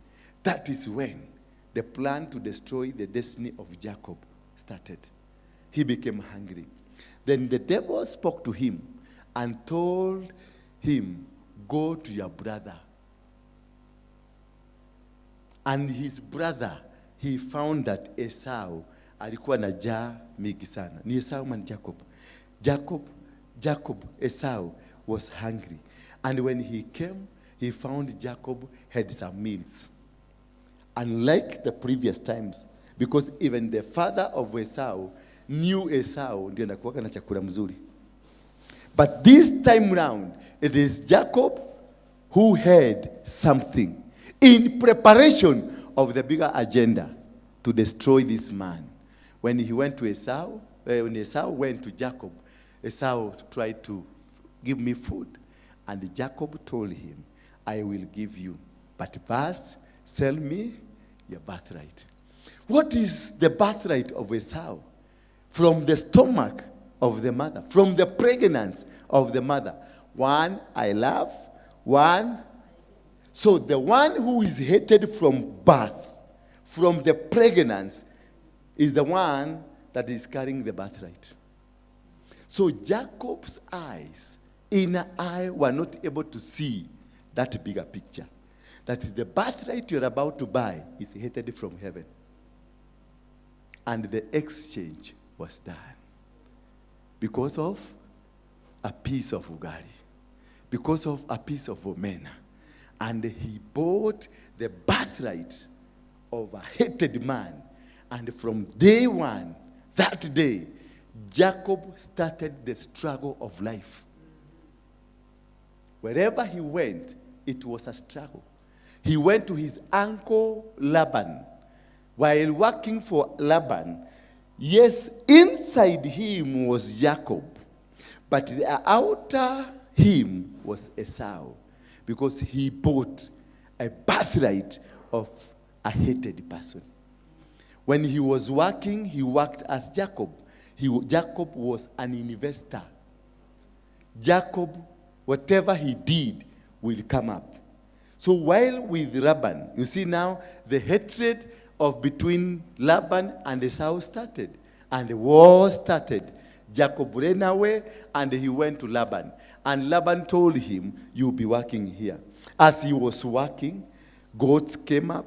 As he was working, cows came up. As he was working, livestock was good, farming was good. But the day of trying to eat, Esau will come, because Esau was a hunter and a gatherer. He had no right to eat that has been invested. A hunter and a gatherer has no right to eat which was planted and waited for several years or several months. Because you only depend on that day, the luck of that day. They only depends on whether there is a sungura a diya that is ready to die that day. And if there is no one, no single diya that is ready to die, means you are not going to have anything to eat. You are going to depend on others that have it. Therefore, as they went on, Jacob worked in the land of Laban. And there was an agreement. You are going to take one of my daughter. He worked for 7 good years without having a single knowledge that the second daughter cannot go before the first goes. 7 years without having that knowledge. That is the work of the demons of destiny. You will live with a wife who is not your wife. You will live with a husband who is not your husband. You will be working in a factory where you don't belong. You will be working in a ministry where you don't belong until your age refuses you to work anymore and you will be not needed anywhere. That is when the demons gets out of your life. And now they tell you, Agaria, ulipoteza miaka yako hapa yote. Na huko ndio ulikuwa unatakikana. That is how this demon, through the spirit of Jezebel, they will change the norm. You have wasted much of your days, much of your time, much of your processes, doing wrong businesses, doing wrong marriages, doing wrong ministry, doing wrong things, only to come and discover that when you are at 70 years, that is when you discover you are supposed to be a minister of God. Now imagine, at 70 years, meno yote imetoka, hii gapere imetoka. Sasa imagine you holding a microphone, preaching like a young man. And you find your mahori is not working anymore. You have no strength. The body itself has no strength. But you want to have that image of a young person. And you lost it. Because the demons of destiny, they took you to America. You went to work as a nurse. And you are a minister of God. Only to come and discover when you are into your retirement. That is when people will come. I heard the voice of God telling me that I am going to become. That I saw in a dream millions and millions of people. I was lifting my hand and the people were getting healed. Now, is on the dreams if you are in the right line. Now they are reminding you, this is what you could have been. But because ulijenga line zako, now you'll be seeing them in dreams. And then the Bible reminds you, the old shall dream dreams, and the youth shall see visions. Hallelujah. When you become old, you start dreaming, and you start disturbing and telling people, God is going to use me in a mighty way. I'm telling you, you have lost it, because the demons of destiny has already disorganized the normality. Bwana Yesu asifiwe sana. Number 2, they disregard of right of common people. That is, they laid down structure. You disregard. When the demons of destiny are dealing with you, they make you disregard. They lay down structures. You always want to bypass. You always want to become. You always want to go far. You always want to be associated with big people. You don't want to go through the process. Tomorrow you just come to this ministry. You don't want to sit down and become part of the ministry. Because you are called a pastor somewhere, you come straight away and you become a pastor, and you start now becoming, you are everything. You are in, you are out, you are left, you are right, you are what? Everything. It is you, without waiting and going through the processes. For you to become a leader of an organization, you go through the processes. You go through the teachings to understand the organization. You go in a country, many people have gone before you. Instead of going and asking these people, how do you do here? You go and start now telling, hapa tunafaa kuwa na chairman. Instead of asking, why has it been all this long? There has never been a chairman. So you need to have understood. The reason we don't have a chairman here is because the demons of here, they don't allow chairman to become. And now because you think you are a good chairman, because you are a chairman of Monada somewhere, you come and jump up and say, we need to have a chairman. In a few days to come, people find you dead and they put in a fridge because you have antagonized, you have disorganized, you have failed to follow the lay down structures that makes you to become. For you to become, for you to succeed, they are laid down structures in your life. For you to grow from one level to that next level, there is a laid structure that you must follow. In ministry, you don't bypass. In business, you don't bypass. In marriage, you don't bypass. But because you saw a tall, dark, and handsome, and driving a Range Rover, he became your wife, became your husband. Did you ask yourself, what are the processes that this man went through to be able to buy a Range Rover? For him to be tall, to be dark, and to be handsome. Because you can be handsome, but because you don't have oil in your body, you become a moshongi. There are people in the village, if you bring them to Nairobi, you will wonder. There are women in the village, those people you went to school with. You go there, you wonder, you look at your face, you are in the same class, but that is a show, and you are a young girl. What if he is brought to Nairobi and put in a level like yours? You become a girl. And previously, you had ignored this person because he's a moshosho. Sasa akikuja anyoroshwe vizuri, apigwe panel beating mzuri, awekwe fira anyoroke. You will not avoid them. You will even say, I wish I had seen you. That is why men say, I wish I had seen you. I wish I had not seen this stupid woman in my house. Why? Because you jumped in a ship because the ship was going, not waiting for yours to come. Bwana Yesu asifiwe sana. Most of you are suffering because you ignored the laid down structures. You refused to court with this man. You refused to go with this man because he didn't have a nice cloth. He didn't have a job. He was poor and he could not afford even a meal of the day. But God had spoken to you, that is your man. Then you ask me, that poor, look at me, the way I'm dressed. And even what you are talking about, the dress, it is money from your cousin. Instead of building your own structure and following the structures that have been laid, Jezebel speaks to you and it tells,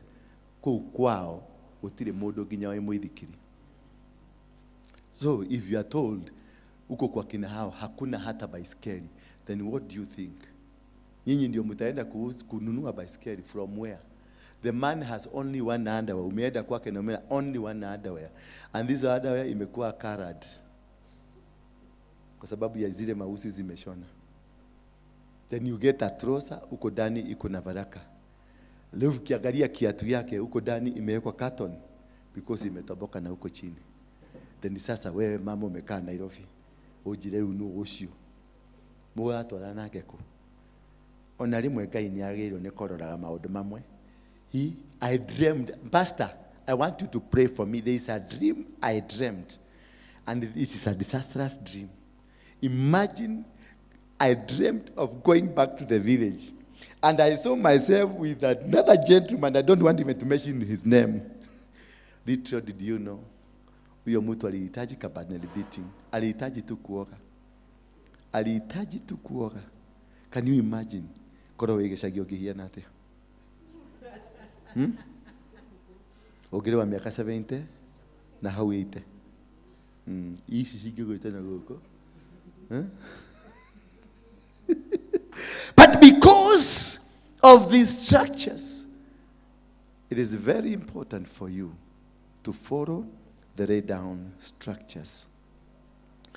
If you read the story of Naboth, was stoned to death. Why was he stoned to death? Because he tried to ignore, to go against the laid structures. And number 3, you become, when the demons of destiny are dealing with you, you become defiance of the word of God. Like what I told you, I never sat down to be taught the word of God because I already was attracting crowds. Already I was a big man. Already the church was filled to capacity because of me. So what else can you teach me? What else can you tell me? Where can you show me what? Can you, yes, you know the word of God. Can you pull a crowd? Hata insi haiwezi kukushikilia. But me, standing heavy, crowd inakuja. You become defiance of the word of God. You are told, stop what you are doing.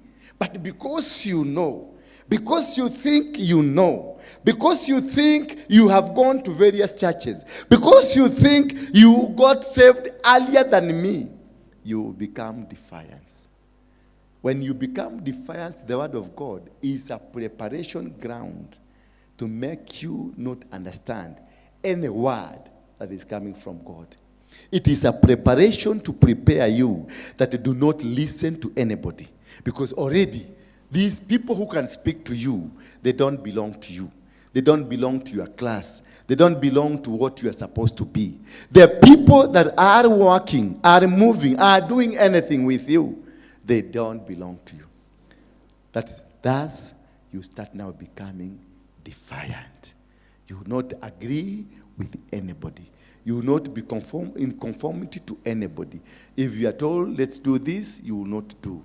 If you are told this is the direction, you will not follow the direction. If you are told to stand up, they will not stand up. Because you have an experience. Most Christians are destroyed because of that experience. That mimi niliokoka miaka 20, mundu wa miaka urahonokirira agetwira atia. Bwana Yesu asifiwe sana.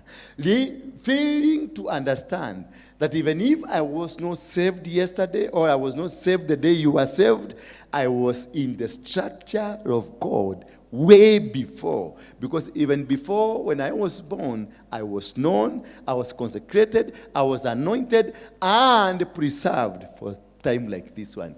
I have been cooked, I have been prepared, I have been organized. That is why I'm different from you. That is why I have confidence of what I'm telling you. That is why I have the power and authority to say as it is. Why? Because I was prepared way before.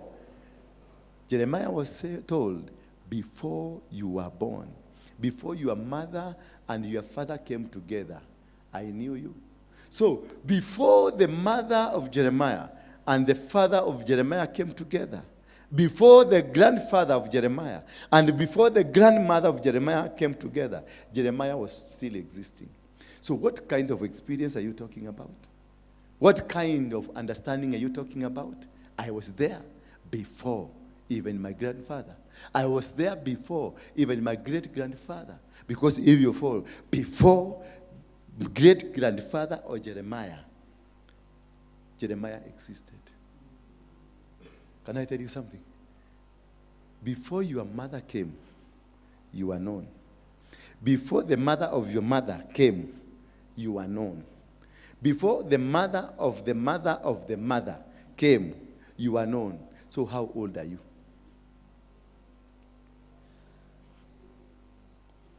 You are a mshosho wearing a baby face.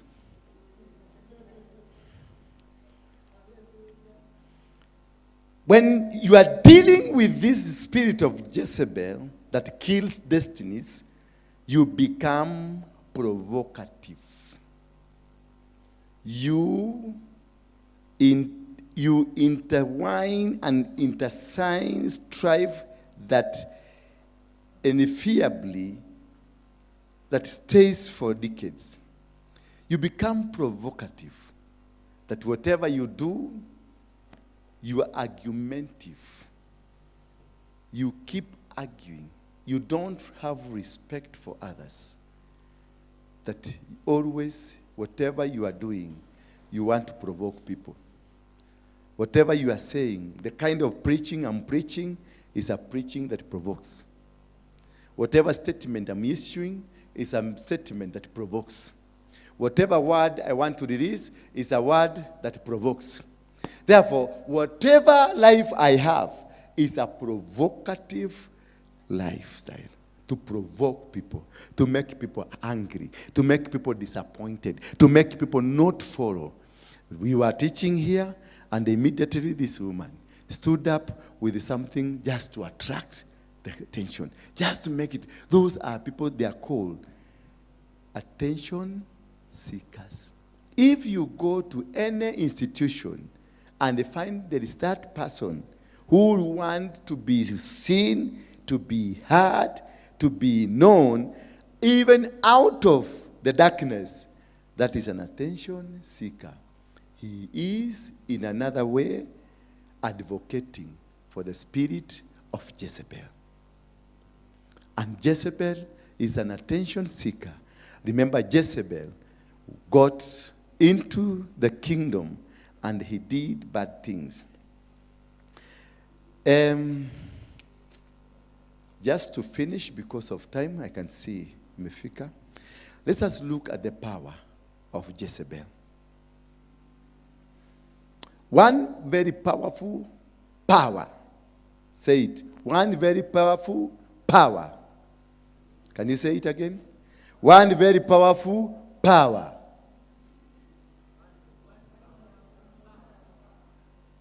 Come up again.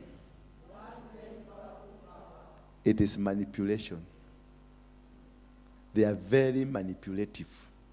The spirit of Jezebel is very manipulative.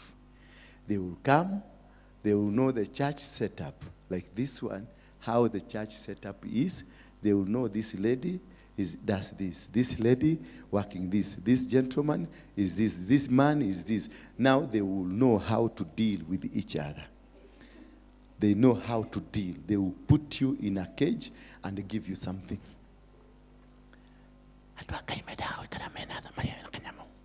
Then she will go to this lady. Then she will tell, no, you see, this guy has been given some money. This lady was not given money. That was given an information.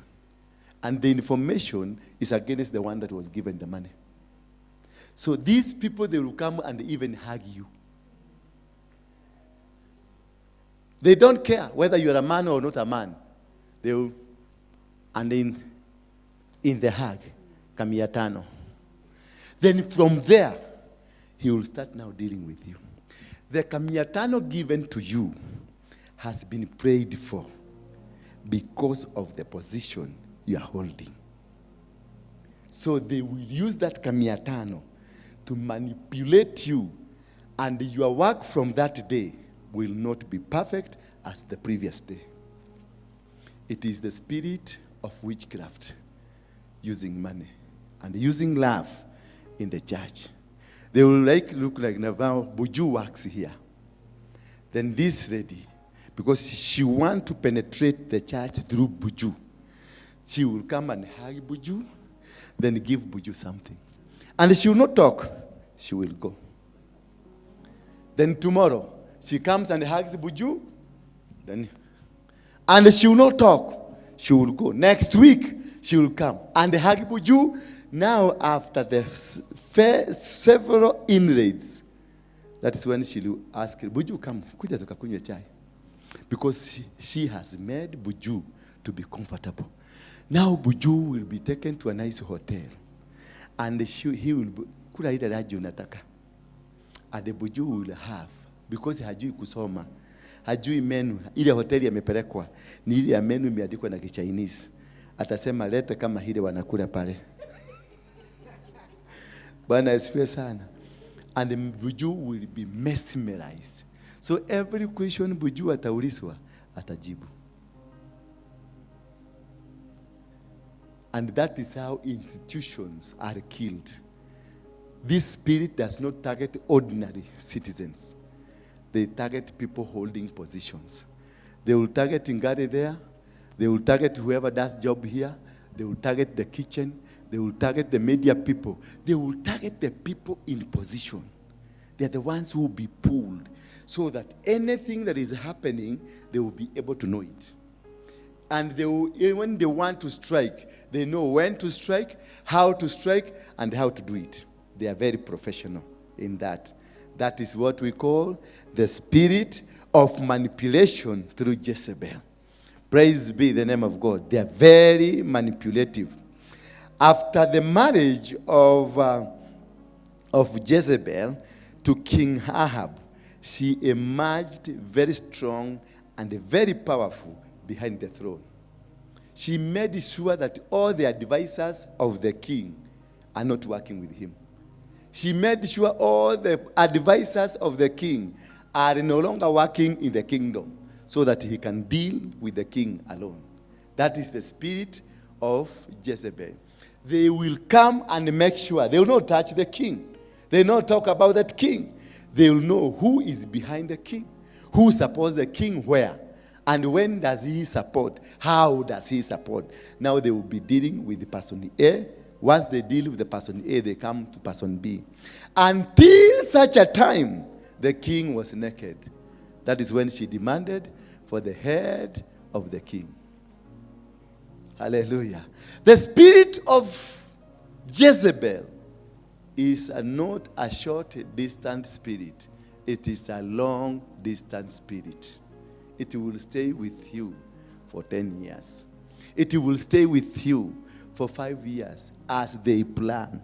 And they know how to strategically position themselves by removing the people who are supposed and who would have stood with you. The people who will have walked with you. The people who will have done something with you. They will make sure. She was able to introduce a god of Baal.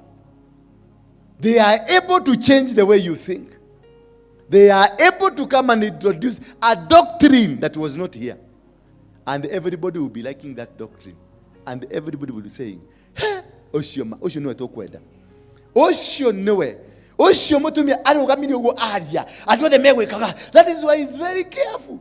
Ukileta mgeni uone kanisa yote imeanza kurukaruka. Wait, pastor, hallelujah, amen. Hallelujah, amen. Jihadhari sana. Spirit ya Jezebel. Utaachwa peke yako. Utaenda kusugumusia wanasema pastor fulani alisema. Hallelujah.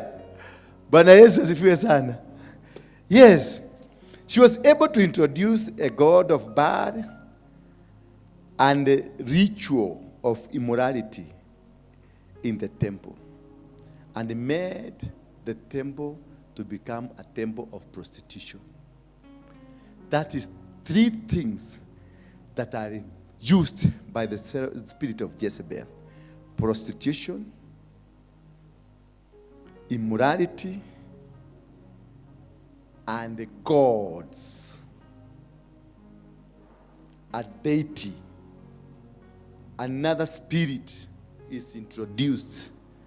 Wanakuja kupitia kudhioma, wanakuja kupitia prophecies, wanakuja kupitia the name of God and even the Bible.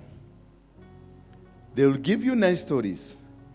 Jezebel's spirit is most cunning and appears very diplomatic in their approach. They are very cunning and very diplomatic. The way they will enter you, you will be left crying. The day you discover walikukamata, hata kujinasua, unapigiaga simu. Kama uko na father wa spiritual, unampigia simu, unamwambia nie hariade utagioka hadi Geruta. Sasa hiyo uko mahali Naivasha kwa hoteli, umekamatwa. Na wewe ni bishop. Alafu hapo chini kuna conference ya watu wa Nairobi na wanakujua. Na huyo mtu muko naye ni ya mtu anajulikana.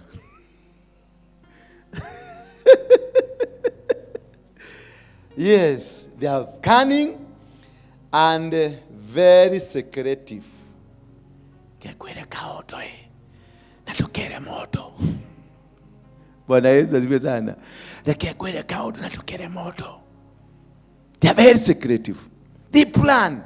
They know how to do things. They know how to organize and reorganize. Has power to rip apart any relationship and the churches from inside out. That is their power. They don't attack from outside. They attack from inside. So they will stay with you. They know you have a big destiny. She will come and marry you. They know you have a big destiny. He will come and marry you. So that once you get 2, 3 children, anakuabandon, unaacho sasa utakuwa masekete. So naacho kilia watoto, unaacho kioba maango. Niye ndire na gyako rio muthi no mundeithirie. Wae tutinaria. Na ile akili iko kwa kichwa where you are a professor. But now you have been reduced to become a house girl. Because you don't have anything, unaambiwa uende ukachune kahawa. Because you don't have anything, unakuta tumuse twa huko vijiji tule tumepata bonus, tumekuwa bwana yako. And in the process, unasikia mwili imebadilika, imekuwa mgonjwa. But ile akili uko nayo hapa, you are a professor. They will rip you inside out. They will come to this church. They will become and position themselves in positions of power. And the day they will hit you, utaacha ukiuliza gai. Ngania no aje kioguo. Ngania. Daddy kana dathire gwako guo ngihingura safe guo ngimunekera 500 ati nigetha ukiarugame nani. Ngania. She was a Jezebel. They don't worry. Hawastukagi akimalizana na wewe. Hastukagi yeye ndiye atakuwa wa kwanza kwa barabara. Tiga na gomeo. No turauga. I saw it coming. Siku ile niliona ameanza kufugia turosa hapa. Siku ile niliona kwenda ameanza kuvaa zile maguo za Nigeria na tulimkatasa. Na hizo nguo za Nigeria yeye ndiye alikuwa wa kwanza kukuletea. Na nakwambia ahujeri umeda kwa hubo.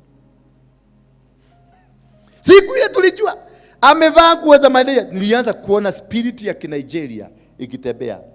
And this is the downfall. Tulisema tu. Tulijaribu kumsuguzia, hakusikia. Tulisema siku ile nakuta wamekuja wamekuinua, wamekupeleka pale juu. You are somewhere seated in the air. Know something supporting you. Ask God to drop you very fast before they drop you. Because when they will drop you, you will cry. The rest of your life, you will be crying. So they will just rip apart any relationship. They will rip apart any church or any business. They don't care. Jezebel is a spirit that dominates. It's a domineering spirit. It is a hateful spirit. It is a seductive spirit. It is domineering, hateful, and seductive. They will seduce you. They will come and talk to you. They will nice talk. They will, to story tuzuri sana. They will make sure nitakuja nitakudanganya. Wewe ni Mkristo umetoka Katoroni kuomba 40 days, lakini tutakutana na wewe na nikudanganye. Kwa sababu umesikia kanyumba kako nini? Kamewekwa kufuli. Sana sana ndio unasikia kwa ukitoka Katoroni, ndio unasikia nyumba iliyowekwa kufuli B. Si hata moja inawekwa bili na inachomelewa. Na saa hiyo na mimi ndio natokea na kigali kiagu. Na kukuta huko stress na kuambia tu wako kahuroke. Na mimi ni man of God na kuambia twende tukafundike. Tukifika kwa nyumbani tunajikuta sisi wangapi? Unakuta ta mama alienda kuona mama yao ni mgonjwa. So the environment unakuta imetengenezwa. Sasa utapika, alafu takwambia tunaweza kupumzika tu hapa. Alafu hapo ndio unasikiaga sisi wahubiri tunasema dhani igereza ruite kihakana gaheo. Kegeko.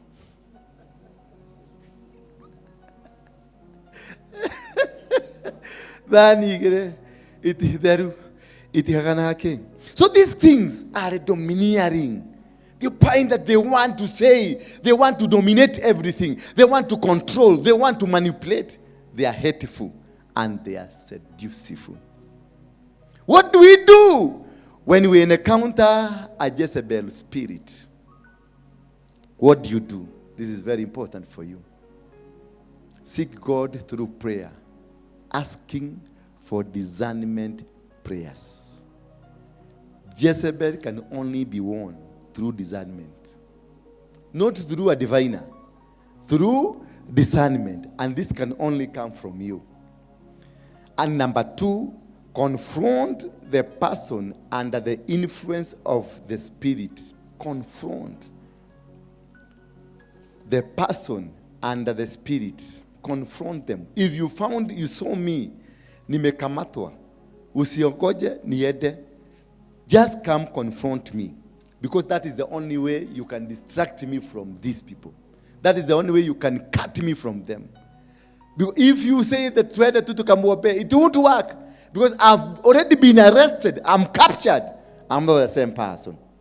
Therefore, if the only way you can be able to help them, if you look at the book of Matthew 18, verse number 15. Moreover, if your brother sins against you, go and tell him his fault between you and him alone. If your brother has a challenge or has a problem with him, go to him and tell him the sin. You alone. Don't invite people. And confront that person.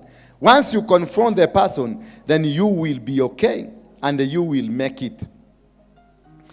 And therefore, assuredly, verse 18, I say to you, whatever you bind on earth will be bound in heaven.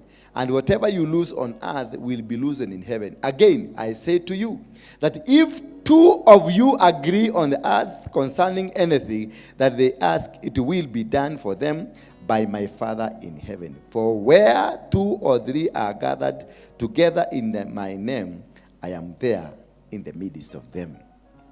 So confront. And lastly, but not least, that is we are going to end, identify traits and the demons operating and their possessions. Identify traits and the demons. There are 2 things. The traits and their demons. Identify them. Traits njia tule wanatumia. Ukiona ameingia kwa intercessory, enda huko attack. Ukiona ameingia kwa wamama, enda huko attack. Ukiona ameingia kwa maasha, enda huko attack. Ukiona ameingia wherever kanaenda, identify the traits and what? And the demons. Attack. Once you identify, attack immediately. Usifanye ati huyu ni rafiki yangu. Hapana. Itakuja kugeuka, itakuwa cobra, itakumesa ukiwa mzima. Attack immediately. Kama ni yule rafiki uwa, mara moja uwa. Don't walk with these people. Don't. Attack, provoke them. Go and attack them so that you can change them. Failure to which they will change you. Failure to which you will discover at some point you will be naked. So identify their traits and the demons operating and their possessions. They have, wakati waliingia hapa, they marked their territory. Jononaga nikikuputa pale pastor, pale umekaa umezoea na kutoaga na kuambia twende tukafanya kazi pale, because sijui kama ni possession inatengeneza. Nikikuta mtu amekaa hapa, naona alikaa hapo jana na leo tena amekaa hapo, namwambia katoka hani nigonyeka hilo gelita na because nataka kujua kama umemark territory hapo. Bwana Yesu asifiwe sana. So I have to disorganize their possession. What is this? That why are you seated here today? Yesterday is it your home? Is it the place you are? Ni hapo unataka kutengeneza missile where now to be launching your attacks? Hallelujah. Because of its cunning nature. Because if you allow them to sit there, you know these traits, you know their possessions and the demons operating them because of their cunning nature. They are very crafty. Atakaa pale unafikiriaga sasa pale ndio anointing iko. Atakuja kae hapa karibu hapa uonage kama ndio anointing iko. Atakuja anakaga kwa vyombo pale kumbe unafikiria ndio anointing yuko. Kumbe gale pale ni kujipaga, alijipaga kitabu. Siku ya kulipua ni moja. Hallelujah. You have to discern. Hiyo tu pesa mnakuja mnapatiwa kwa makanisani. Mimi nilikuwaga victim ya kuletea kwa 500, kimama kinakuja kinanihagi, alafu kinanipatia kama 500 kinaniambia modo wa gaida kula raji. Hiyo 200, hiyo 500 discern. Kuna nyoka ndani ya hiyo kitu. Sisemi msipatiane, patiana. But utakamatwa. Be very careful. Utakamatwa. Kwanza kama wewe uko kwa position, kwanza hapa, acha sasa niseme wa hapa. If you are in a position kama pale kitchen, mtu wako hapo kitchen, jihadhari. Hapa na nilisema na nikasema sitaki kusikia mtu hapa mwenye sijasema ingie hapo. Because hapo ndio tumaji tunatoka, ndio kachai kanatoka. Hapo ndio wataenda waeke kitu, alafu wa nyinyi wote mkunywe. Alafu waende huko kanisa ya Waruinge. Sasa kanisa ya Waruinge haitaitwa kanisa ya Apostle Waruinge, kanisa ya former Mogeke leader. Watu 20 wamekufa. Because of nani? Mtu alikuja na akakaa, akasoma, akajua weakness iko pale. Wengine wanakuja wanajua weakness iko kwa gari. Na saa hiyo wakati service imeanza, wakati anaanza akifanya hivi, anakanyaga waya, unasikia kimoto kinawaka pale. Kwa sababu ya miaka ngapi? Kwa sababu ya miaka ngapi? Sasa wewe mchawi, wewe mtu huyu wa Jezebel, wachana na watu wa sauti, wachana na watu wa keyboard, wachana na watu wa kitchen, wachana na ule nafagia huko, wachana nao. I take care of them. They are on salary. Hawa watu wako on salary. Don't give them anything. Nikikutana na nijue ulipatia mtu. Si unajua mimi nilikwambia mimi nimeokoka 2%. 2%. I'm in the process of salvation. Umenielewa? Munielewe vizuri. I'm in the process of salvation. Ndio kwa maana Yesu alisema muwe mkiomba hivi. Hakusema omba hivi. Alisema muwe mkiomba nini? Hebu tuseme hiyo.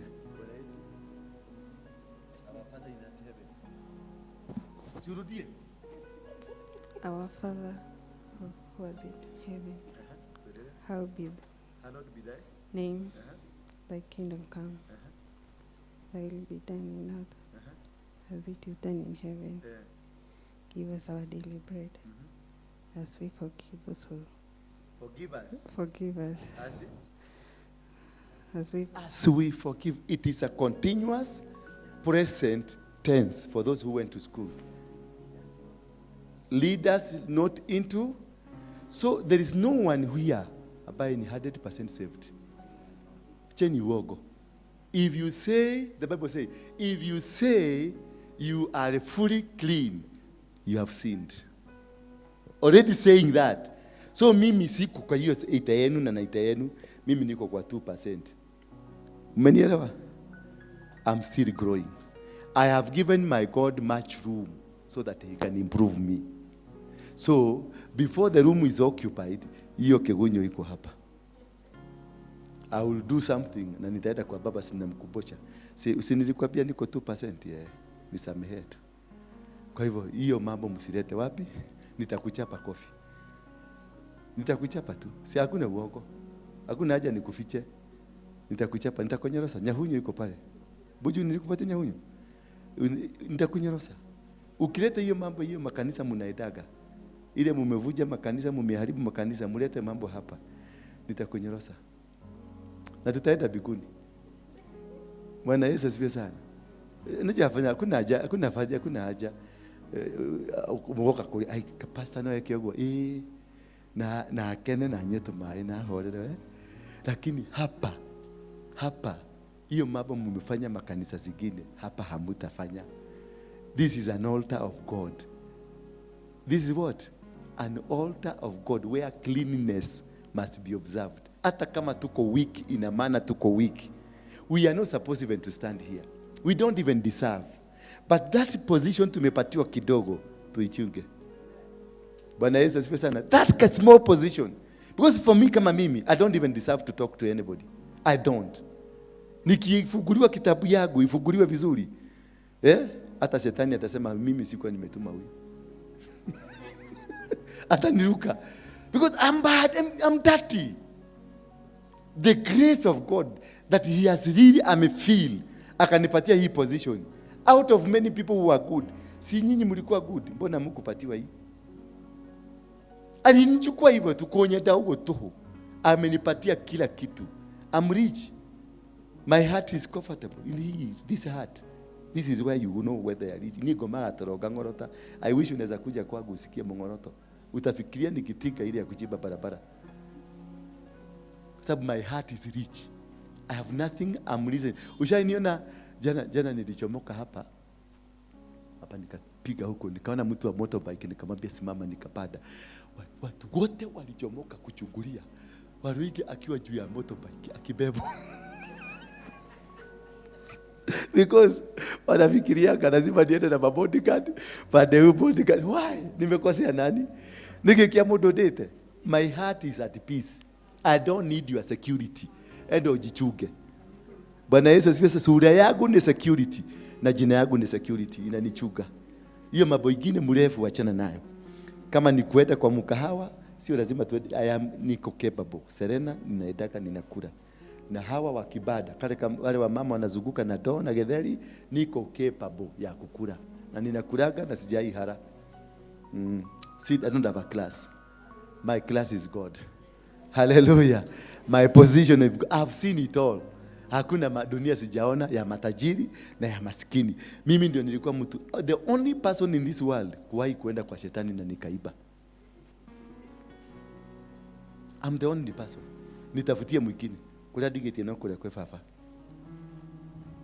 So nimesema hiyo yote nikwambie, wale nimesikia tufununu hapa, kuna watu wanapatiaga hawa watu tu pesa, alafu ndio wanafuruta na hapo nje. Si hapa. Hapa si hapa. Ni pesa yako wekelea kwa madhabahu ijenge. Si unaona hivi venye tumefanya vizuri? Ni kanisa gani Nairobi iko hivi? The only place you can find hapa ni bar. Hata watu wamekuja kuniuliza hapa, hii ni hoteli gani? Because they cannot associate God with beauty. Bwana Yesu asifiwe sana. They cannot associate God with beauty. Kuna mwingine amekuja hapa amesema, "Kai, mwikaragira ite cia mapasta." Washirika wanakalia viti ya mapasta. Because anafikiria pastor ni mtu extraordinary. I am a kingdom seeker like anybody.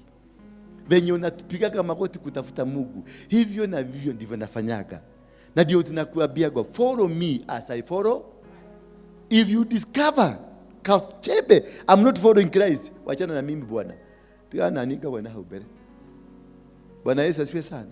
So if we can put our lines to say, this is our line, this is our limitation, these are our boundaries, then we will serve God with a lot of comfort, without madoido. Si ati mpaka natembea hivi kama pastor. Hapa ni kama dunia inabodoka. Yaani unaona, ushaiona pastor amefuga zile maguo mzuri, amevaa mzuri hivi, akikanyaga na kanyaga ni kama dunia inabodeka. Yaani you cannot in untouchable. Ako na mabodyguard hapa, mabodyguard wameweka mavitu za black na suti za black. Unaona kibodyguard kimoja hapa, kingine hapa, zingine ziko huko mbele na maroki wako toki. Sasa unashindwa. Unachukua kwa nini? You're a man of God. And you are talking about a big God. You are talking a great God. Ati huyu Mungu ndio mkubwa. Is a God of all gods. Why are you guarded if you are with God? Why do you have security? Why? Kama uko na Mungu, security ni ya nini? God knows.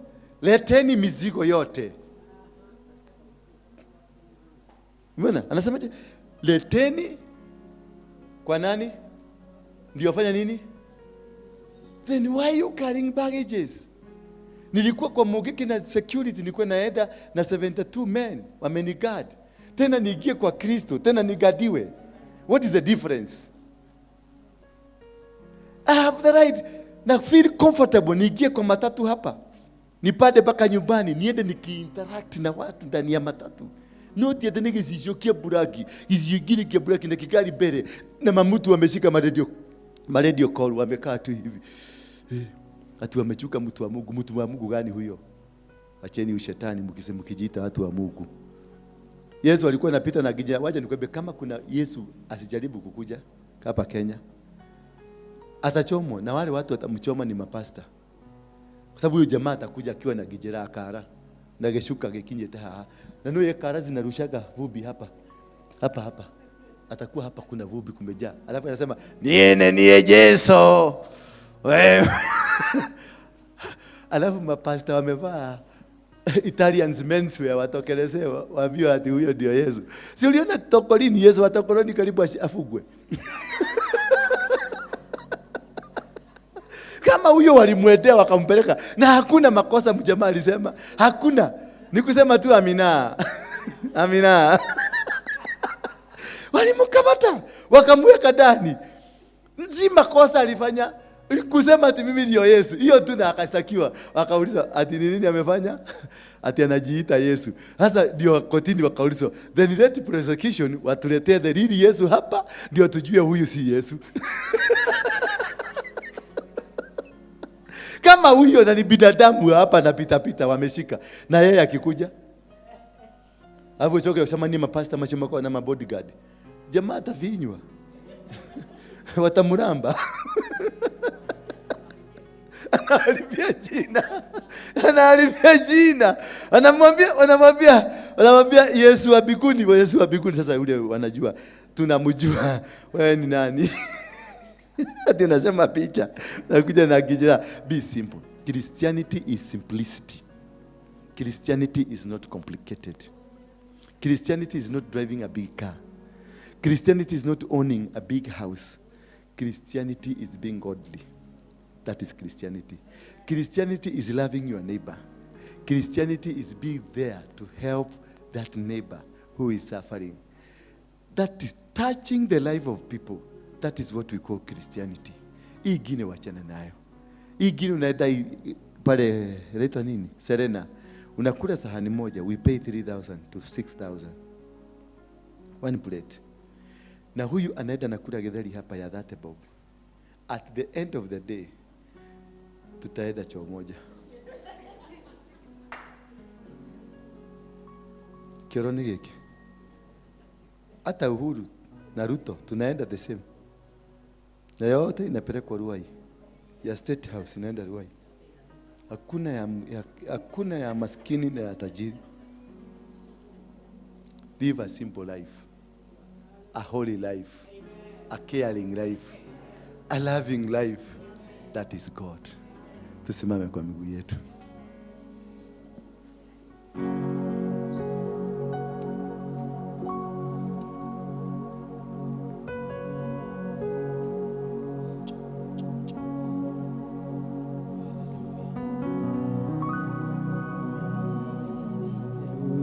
Tumevujua Jezebel. It is Satan, ama Lucifer himself, most cunning evil spirit. We simply say it is the most high-ranking spirit of the devil, the spirit of Jezebel. It is the most high-ranking, the smartest of all. Mukivaa mazuti inafanga. Mukijua kuhubiri na power inahubiri. Mukijua kufanya inafanya. That is how it is. It will manipulate you. It will destroy you. Somebody open up your lips. Mwambie Mungu, take a walk in the house. Ndio ni maana nilitengeneza rumu kubwa. Wacha kukaa kama kimuti tu. Tembea tu. Ambia Mungu akuondolee hii spirit. Ambia Mungu, from today nimechoka na hii spirit. Mwambie akupatie a discerning spirit ya kuweza kujua wakikuja. Mwambie akupatie the discerning spirit ambayo itakuwezesha. Tell him, God, here I am, God. Tell him, God, I know this spirit ni dangerous. This spirit ni kali. Siwezi.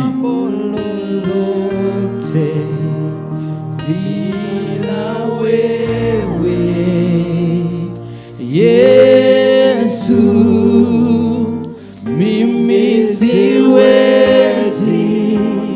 neno lolote bila wewe.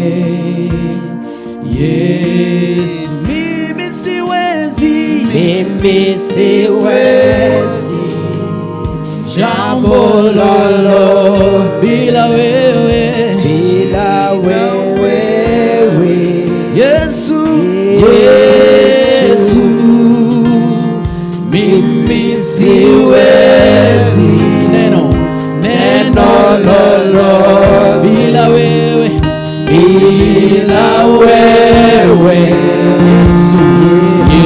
Yesu, mimi siwezi jambo lolote bila wewe.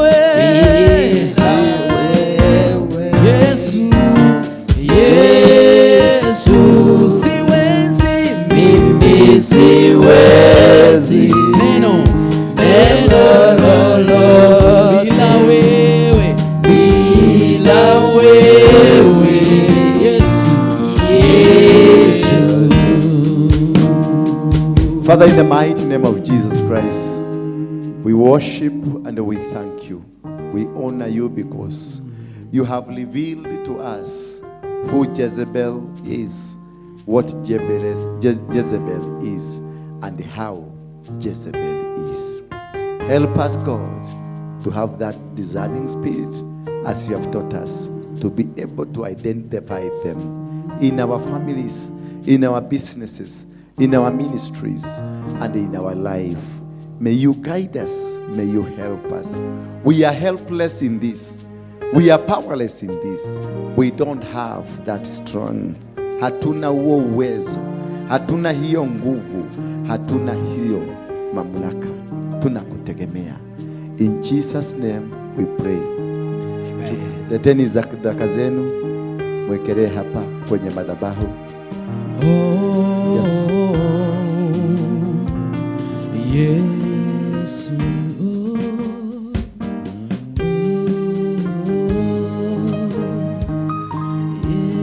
Just bring it here. Kama unahitaji bahasha, chukua bahasha hapa. Kama unahitaji bahasha, kama hauhitaji just wekelea hapa.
Inua mikono yako juu. Just stand up, rise up.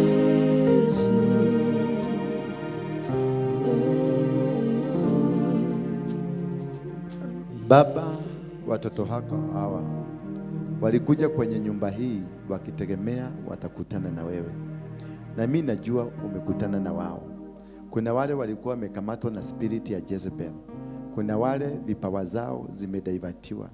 Kuna wale spirit ya Jezebel amewadanganya. Kuna wale spirit of Jezebel amewapeleka kwenye maeneo ambao hawafai kukua. Kuna wale wamezungumziwa maneno ambao ni kinyume na maisha yao. Lakini kutoka sasa ninabadilisha chochote ambacho Jezebel alibadilisha. Chochote ambacho Jezebel alichukua. Chochote Jezebel alisema juu yao. Chochote Jezebel alinena na akatenda juu yao.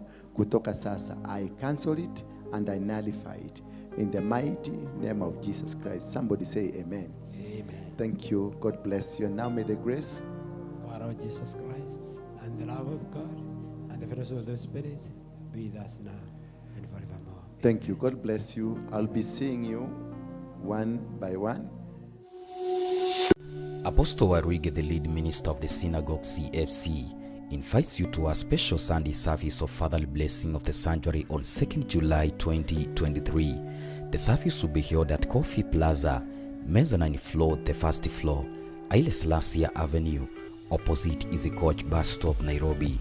The guest minister will be Archbishop Dr. and Mrs. Harrison Kenyan, the lead ministers of Christian Foundation Fellowship. The service will begin at 2 p.m. We will be live on Bethel TV, Faith TV and Inoro TV. For more information and direction, contact +254 112 935 035 or are welcome.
Bethel Clouds TV, empowering lives.